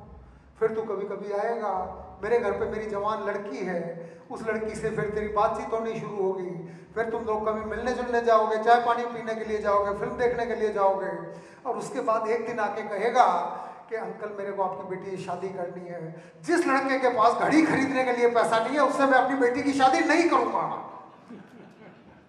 तो कंजूस आदमी का दिमाग कहां तक किस लाइन में काम करता है ये आप कल्पना भी नहीं कर सकते। और आप खुद अपने अंदर झांक के देख लीजिए, हम कई बार इस तरह से देखते हैं, जहां हमारा लोभ जिस चीज में अटक जाता है, हमारा दिमाग बंद हो जाता है, हमारी बुद्धि काम करना बंद कर देती है। और इन्हीं विकर्मों के कारण, इन्हीं विचारों में और घोड़ों की लगाम अपने हाथ में नहीं रहने के बड़े परिणाम होते हैं। लाइफ आड़ा धड़ जाए छे, एना कोई ठिकाना नहीं, आम जाए तेम जाए બધું જાય અને આપણે ટોળ કરીએ કે બધું બધું વ્યવસ્થિત છે। મોટા ભાગના લોકોએ આ એક્સપીરિયન્સ કર્યું હશે। और फिर हम बच्चों को सिखाते हैं, क्योंकि हम बड़े हो गए, हमारे बाल सफेद हो गए, या हमारे घर में बच्चे बड़े हो रहे हैं, तो हमको ये हक मिल जाता है कि उनको बताएं क्या करना है। ये बड़ी दादागिरी है। अरे हमारा बाल सफेद थे, क्या सफेद बाल होना की दादागिरी, तानाशाही बड़ी खतरनाक है। एक आदमी का बच्चा बड़ा हो रहा था, उसने कहा इसको सारी अच्छी चीजें अभी सिखा देता हूँ, बाद में बड़ा होकर सुनेगा नहीं सुनेगा। बच्चे को लेके गया कि बेटा अब तू जवान हो गया, चल तेरे को शिकार करना सिखाता हूँ। बच्चे ने कहा ठीक है पापा चलते हैं। अब दोनों जंगल में पहुंच गए। पापा ने कंधे पे एक बंदूक भी लटकाई हुई थी। फिर पापा बोलते हैं देख ये पक्षी जा रहा है, कि हाँ पापा जा रहा है। बोला देख अब निशाना ऐसे लगाया जाता है, कंधे में बंदूक लगाई, सब कुछ जो कुछ उसको पता था उसके अनुसार हाँ ऐसे बंदूक छोड़ी, गोली तो नहीं लगी। फिर बच्चे की तरफ देखता है, बोला દીકરા जो मरीने पर पक्षी के वो उड़ तो जाए छे। अब आप लोग हंसे हैं, लेकिन हम सब लोगों की यही हालत है। हमने अपनी जिंदगी में जो भी गलतियां की हैं उनको स्वीकार करके अपने बच्चों को बचाने के बजाय हम अपने बच्चों को कहते हैं मैं ऐसे करता था तू भी ऐसे ही कर। और स्कूल्स में शिक्षकों की भी यही प्रॉब्लम है। जो चीज जिस तरह से पढ़ के उन्होंने जिंदगी में कुछ नहीं अचीव किया वो उन बच्चों को भी पेलते रहते हैं। ज्यादातर स्कूल्स में पाठ्य पुस्तकें 30, 40, 50 साल पुरानी है, वही कंसेप्ट है। अरे यार वो तो लिख दिए, किसी ने लिख दिया, वो तो ठीक है, वो तो बच्चे पढ़ लेंगे, इनके दिमाग को तो खुलने दो। अब कोई एम्प्लॉय है उसका इंटरेस्ट तो मार्केटिंग में है, लेकिन क्योंकि आपके यहाँ अकाउंटिंग की जगह खाली है या जनरल मैनेजमेंट के, आप उसको वहां ठोक देते हैं। अब उसको कुदरत ने बनाया है मार्केटिंग के लिए, और आपके पास क्योंकि वैकेंसी है आपने बैठा दिया उसको वहां। ये इसी तरह का है। अब वो वहां दुखी रहेगा, अपना पसंद का काम उसको मिला नहीं, और जो काम उसको आता नहीं वो उसको दे दिया, वो सारे दिन वेट उतारेगा, दुखी रहेगा, आसपास के लोगों को भी डिस्टर्ब करेगा, उनकी भी प्रोडक्टिविटी को नीचे लेके आएगा। क्योंकि आप क्या कर रहे हो, आप कमल को गुलाब बनाने की कोशिश कर रहे हो।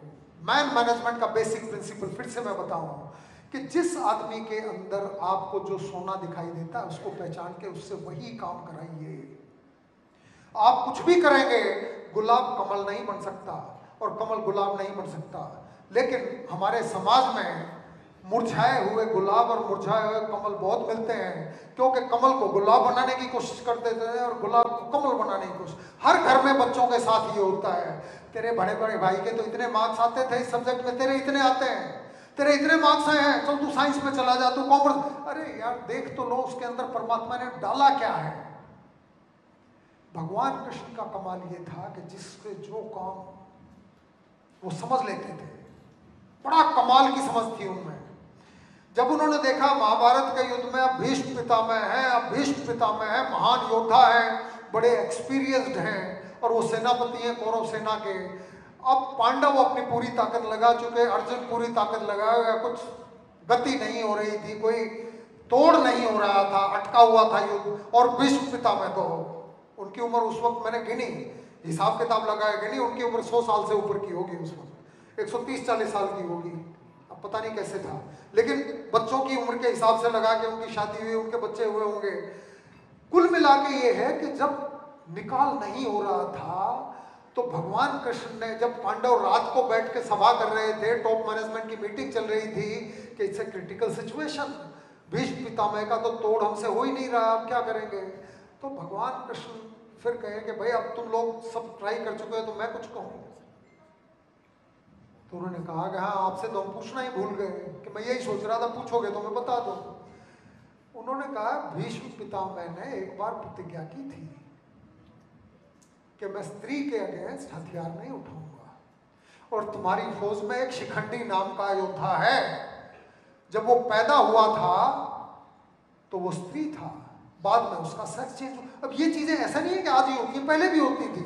अब वो योद्धा हो गया, बोलो शिखंडी को आगे कर दो, भीष्म पितामह उस पर हथियार नहीं उठाएंगे। अब ये टैक्टिकल इंटेलिजेंस, ये प्रेजेंस ऑफ माइंड, हर चीज की इंटेलिजेंस ध्यान में रखना और उसके अकॉर्डिंग बिजनेस डिसीजंस लेना, अब ये चीज भगवान कृष्ण से बढ़िया हमें कौन सिखा सकता है।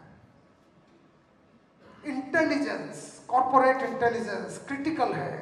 जब युद्ध पूरा हो गया और पांडव सेलिब्रेट कर रहे थे, सब मर चुके थे, दुर्योधन जाके एक तालाब में छुप गया था और पांडवों के यहाँ सेलिब्रेशन हो गया। भगवान कृष्ण कह रहे थे यार सेलिब्रेशन की जरूरत नहीं है, अभी बहुत काम करने बाकी है, अभी तो सुल्ताना है सब कुछ। अब धर्मराज युधिष्ठिर बोले कि कृष्ण मैं तो काका धृतराष्ट्र से और गांधारी काकी ने मली ने आऊं, वो तो दुखी होंगे, उनका तो कोई मांग था नहीं, उनका तो कोई कष्ट था नहीं, और क्योंकि पारिवारिक संबंध तो थे ही। अब सारे पांडव धृतराष्ट्र की आगेवानी में युधिष्ठिर की आगेवानी में धृतराष्ट्र और गांधारी को मिलने के लिए गए। अब भगवान कृष्ण ये सोच रहे हैं कि दुर्योधन अभी मरा नहीं है, और उनके इंटेलिजेंस के सोर्सेज चारों तरफ थे, जैसे हमारे पुलिस के इन्फॉर्मर चारों तरफ घूमते हैं। श्री कृष्ण से ज़्यादा बेहतर इंटेलिजेंस मैंने पूरी गीता, हरिवंश पुराण, भागवत पुराण वो भी पढ़ा। मतलब कमाल की इंटेलिजेंस होती थी। गांव में किसके यहाँ मक्खन किसकी मटकी में ज़्यादा है ये भी पता होता था उनको बचपन से, किसकी गायें कितनी है वो भी पता होता था, और राधा आज किस साइड में घूमने जा रही है वो भी पता होता था। वो सब चीज़ें पता रखते थे वो। और वो ऐसे नहीं होता, उसके लिए आपको गोठवण करनी होती है। You have to mobilise your resources in such a way. अब वो सोचते हैं कि यार वो जिंदा है, उनके इंटेलिजेंस के आदमी बोलते हैं साहब अश्वत्थामा और कृतवर्मा वो बोल रहे थे कि आज कर देंगे। अब कृष्ण सोचते हैं कि ये तो चले गए काका काकी से मिलने, और जो हमारे टेंट हैं सेना के, वहां तो आज खाना पीना और जलसा चल रहा है। युद्ध पूरा हुआ और हम जीत गए, वहां तो सब जलसे चल रहे हैं, पार्टी हो रही है। उनका दिमाग दौड़ रहा है। So whenever you are in a state of success, उस वक्त ज्यादा केयरफुल हो जाने की जरूरत है।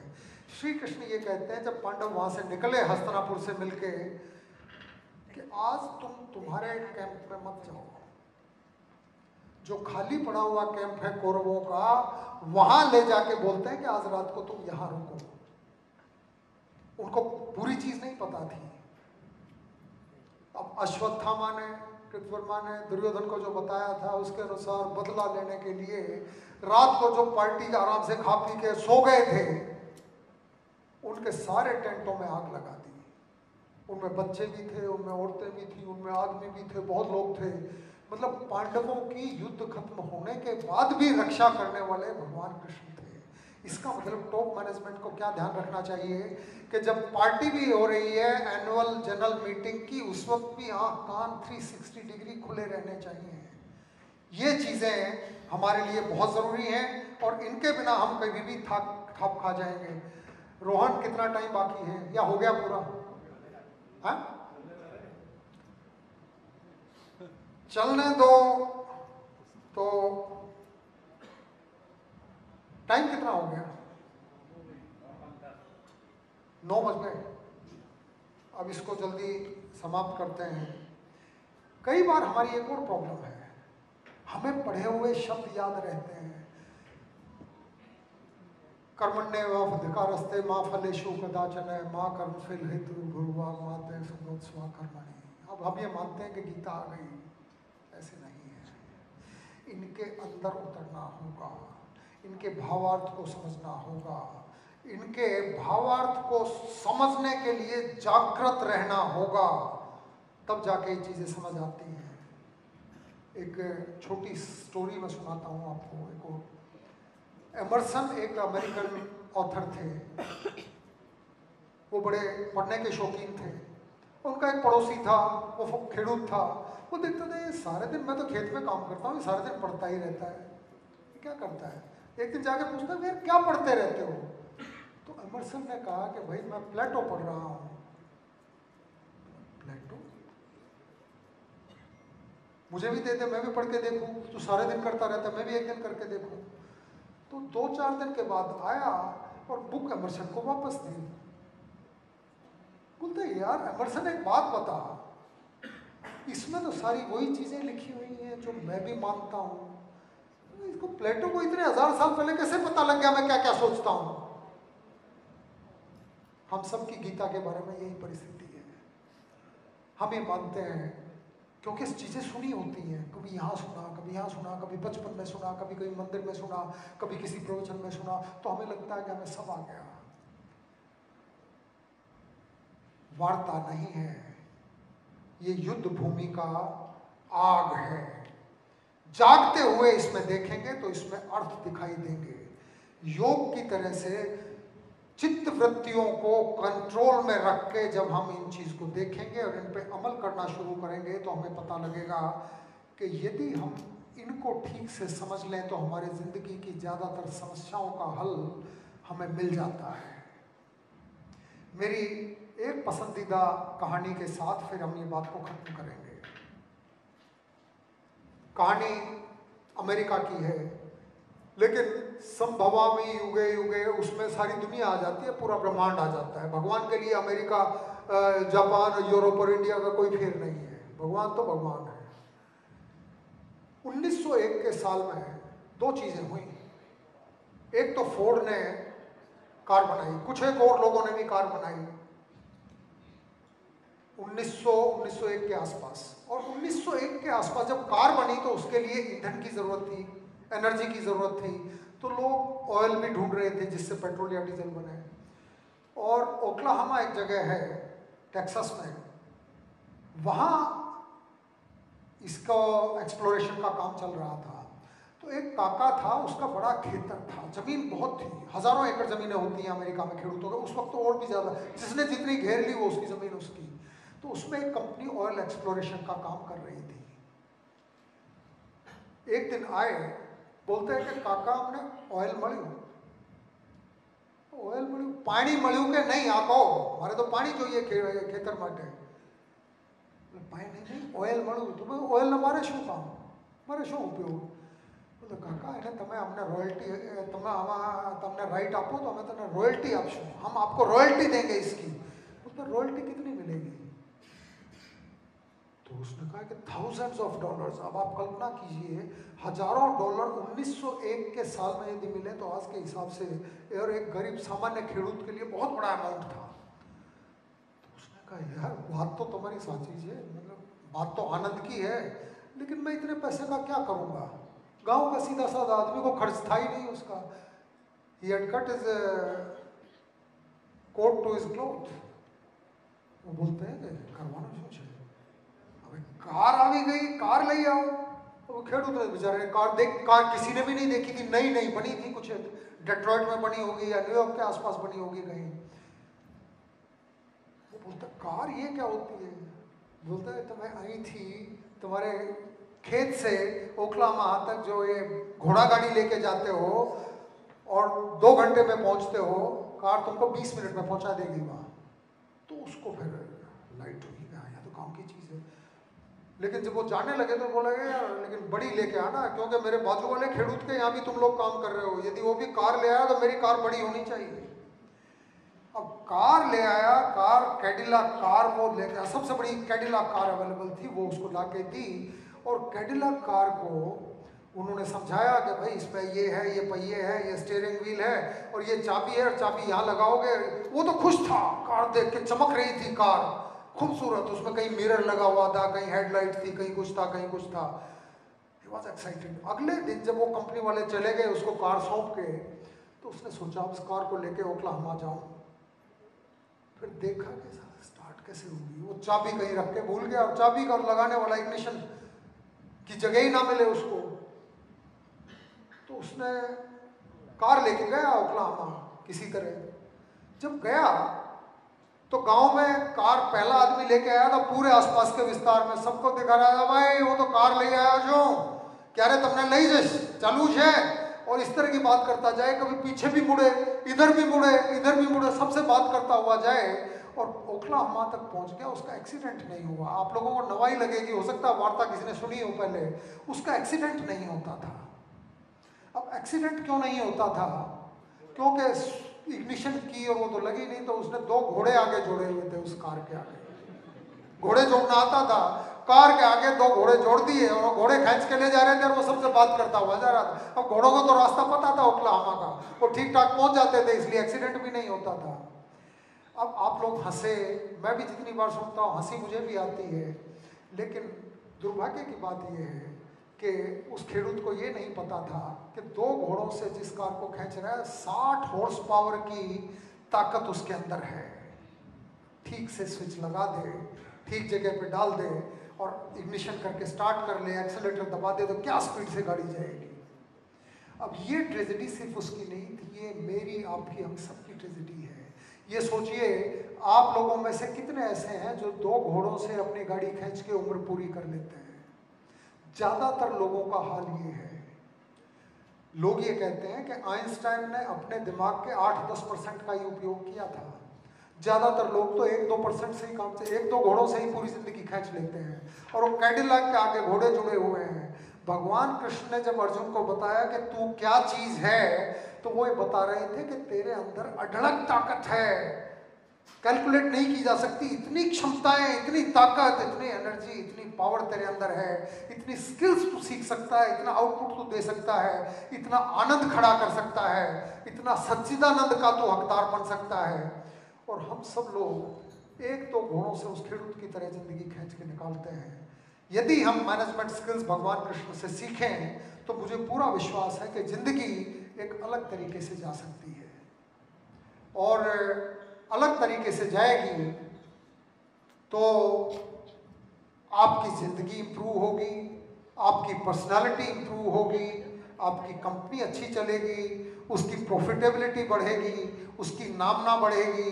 नामना बढ़ेगी तो इन्हीं कंपनियों से कुछ एक ग्लोबल लेवल तक जाएंगे, कुछ एक ब्रांड्स होंगे, और फिर ऐसा नहीं होगा कि हम सारे नाइके के या एडिडास के जूते ढूंढते हुए घूमें, कार्टियर का चश्मा ढूंढते हुए घूमें, एप्पल का फ़ोन लेके हुए घूमें, और सारी चीज़ें फॉरेन ब्रांड की ब्रांडेड चीज़ों के चक्कर में पूरा देश अपने आप को लुटा रहा है, क्योंकि वो लोग लूट रहे हैं। मैनेजमेंट गुरु श्री कृष्ण इन्होंने इतनी चीज़ बताई है कि यदि उनको समझते हुए हम काम करना शुरू करें तो दुनिया की कोई ताकत हमें नहीं रोक सकती। हमारी ताकत अंदर से रुकी हुई है, हम थ्रोटल्ड हैं, ताकत बाहर आ ही नहीं रही है। मेरा दिल कर रहा है कि आपसे एक आंकड़ा और मैं शेयर करूं। हम दुनिया की सबसे बड़ी बस्ती वाले देश हैं, 150 के करीब, हमारे 150 करोड़ के आसपास पॉपुलेशन है दुनिया की। अब तो चीन से भी आगे निकल गए। और दुनिया में टैलेंट का, एबिलिटी का, डिस्कवरी का, इन्वेंशन का एक ही स्टैंडर्ड है, नोबेल प्राइज। 1900 के साल से मिलने शुरू हुए 124 साल हुए हैं। 6 फील्ड में मिलते हैं, फिजिक्स में, केमिस्ट्री में, बायोलॉजी और मेडिकल साइंसेस में, इकोनॉमिक्स में, लिटरेचर में, पीस एंड सोशल वर्क में। कुल मिला के आज तक 974 लोगों को नोबेल प्राइजेस मिले हैं। 974 में से 150 करोड़ के भारत को आज तक कुल 10 मिले हैं। 10 के नाम मैं आपको एक सांस में बता देता हूँ। 1912 में रविंद्रनाथ टैगोर को, 1931 में सीवी रमन को रमन इफेक्ट के लिए, 68 में डॉक्टर हरगोविंद खुराना को, उसके बाद सुब्रमण्यम चंद्रशेखर को फिजिक्स में, उसके बाद मदर टेरेसा को सोशल वर्क के लिए, उसके बाद वेंकट रमन को केमिस्ट्री के लिए, उसके बाद अमर्त्य सेन को नोबेल प्राइज मिला इकोनॉमिक्स के लिए, अभिजीत बनर्जी को मिला और कैलाश सत्यार्थी को मिला। ये 10 नाम हैं। 10 में से 3 ही लोग ऐसे हैं जो भारत में थे, भारत के लिए काम किया और भारत के सिटीजन होके रहे। बाकी सब लोग बाहर चले गए थे। हरगोविंद खुराना बाहर थे, अभिजीत बनर्जी बाहर हैं, अमर्त्य सेन बाहर हैं, मदर टेरेसा ऑस्ट्रिया की रहने वाली थी, हमारे आके सिर्फ सेवा कर रही थी, वेंकट रमन भी, वेंकी भी बाहर चले गए, सुब्रमण्यम चंद्रशेखर भी बाहर चले गए। अब 3 नोबेल प्राइज लेके साथ हम यहाँ बैठे हैं। हमारी पूरी एग्जाम्पल ये है कि हम एक घोड़े से 500 हॉर्स पावर के देश को खींच रहे हैं। इतनी की एबिलिटीज हैं। हम वेद के, उपनिषद के, वेदांत के, शंकराचार्य के हम वंशज हैं, और पूरी दुनिया में हम लीड नहीं कर रहे हैं। आगे जाने की जरूरत है। जब तक ऐसा नहीं होगा तब तक हमें विचारना पड़ेगा। अब मैं इसके सामने बताऊं कि हमारी 150 करोड़ की बस्ती है।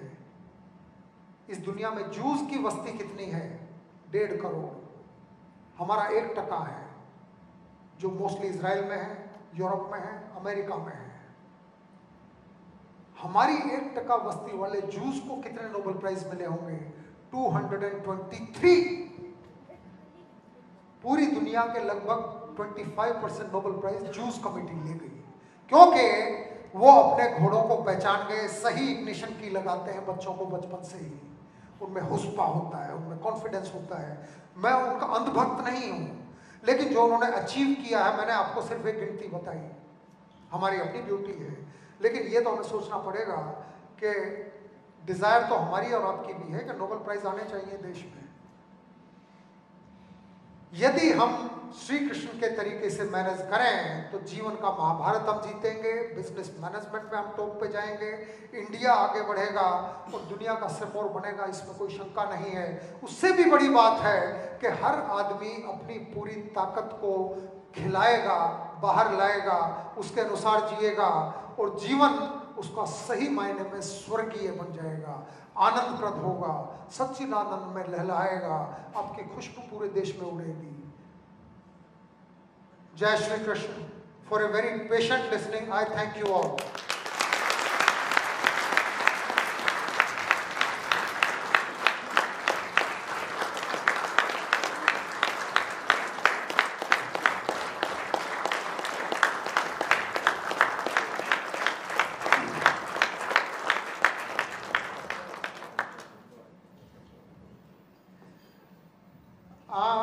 I shall try to answer any question in case there are some.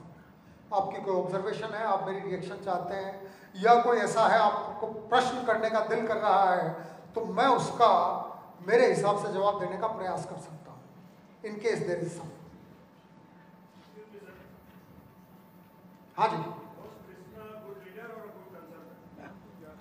He was certainly a good leader, but in the Pandav side, a leader can be a good advisor also, can be a good friend also, can be a good teacher also. He was a top class leader, no doubt. But a top class leader, एक top management में जो आदमी है, उसके role differ करते हैं बहुत बार। जो परिस्थिति है, उस परिस्थिति में आपका बेस्ट आप दे सकते हैं। जैसे आप अभी हैं, मुझे नहीं पता आपका नाम क्या है, आप क्या काम करते हैं। आप ऑफिस में जाते हैं तो आप बिजनेस लीडर होते हैं, आप घर पे जाते हैं तो कभी आप हस्बैंड होते हैं, कभी फादर होते हैं, रोल बदलते रहते हैं। दोस्तों के साथ जाते हैं, यू आर गुड कंपनी, कहीं और जाते हैं तो आप कुछ और चीज़, आपका पक्ष बाहर आता है। लेकिन जब आप अपने अंदर का सब कुछ बाहर बेस्ट निकालते हैं, श्री कृष्ण ने ये किया, वो पूर्णावतार हैं, उनको बंसी बजवाएंगे तो वो बंसी भी ऐसी बजाएंगे कि सारी गाय भी झूमने लगेंगी। जब वो कंसल्टेंट होंगे तो उनकी टीम हारेगी नहीं।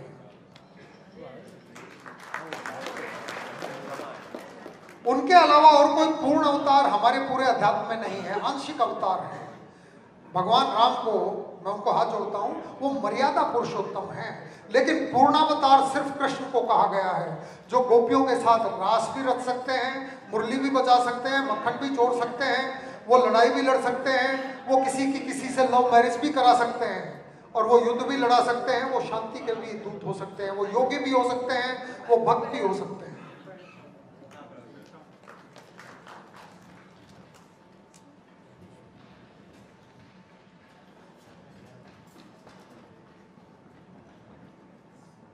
आपका सभी का एक बार फिर से बड़े ध्यान से, बड़े प्रेम से सुनने के लिए बहुत बहुत धन्यवाद। Thank you.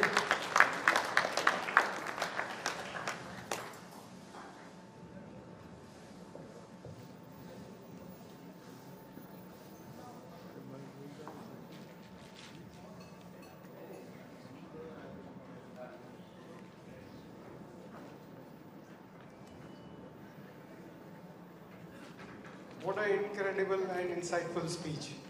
The depth of thought and wisdom shared on Lord Krishna as the ultimate management guru has truly left us with much to reflect on. We are grateful for such profound perspectives. To bring this session to a close, I would now invite the visionary leader and the guiding force behind Ether Industries, our Managing Director, Shri Ashwin Desai, to step forward and deliver the vote of thanks.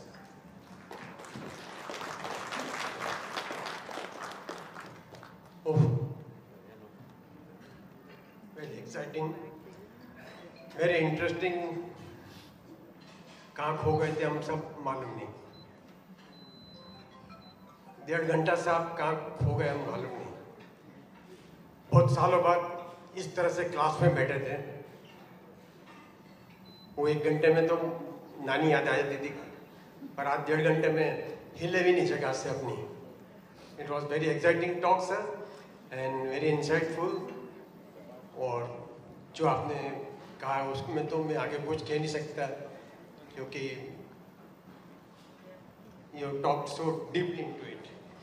आपके लिए थोड़ी क्या बताऊं, शब्दों से क्या नवाजूं मैं आपको, शब्दों से क्या नवाजूं मैं आपको, आप जो खुद एक किंवदंती है। शब्दों से क्या नवाजूं मैं आपको, जो आप खुद एक किंवदंती है। जीवन पर्यंत आप कर्मवीर रहे, आप ज्ञान के भंडार हैं। कर्तव्य निष्ठा आपकी अप्रितम है, कर्तव्य निष्ठा आपकी अप्रितम है, तो आप कला के पुजारी हैं, आप कला के पुजारी हैं। अपूर्व प्रेम आपने बांटा और पाया, अपूर्व प्रेम आपने बांटा और पाया, सबके दिल में आप छाए रहे। शिस्त आपके रगो रग में है, आप दुनिया के पथ प्रदर्शक बने।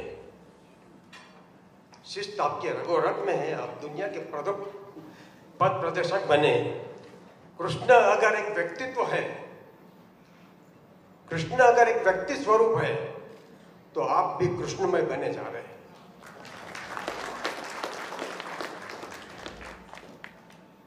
જેમને કૃષ્ણને આટલું ડીપલી સમજેલું છે અને આપણને આટલું ઇન્સાઇટફુલ નોલેજ આપેલું છે, તો આપણે કહી શકીએ છીએ કે એ બી એક કૃષ્ણમય બની રહ્યા છે।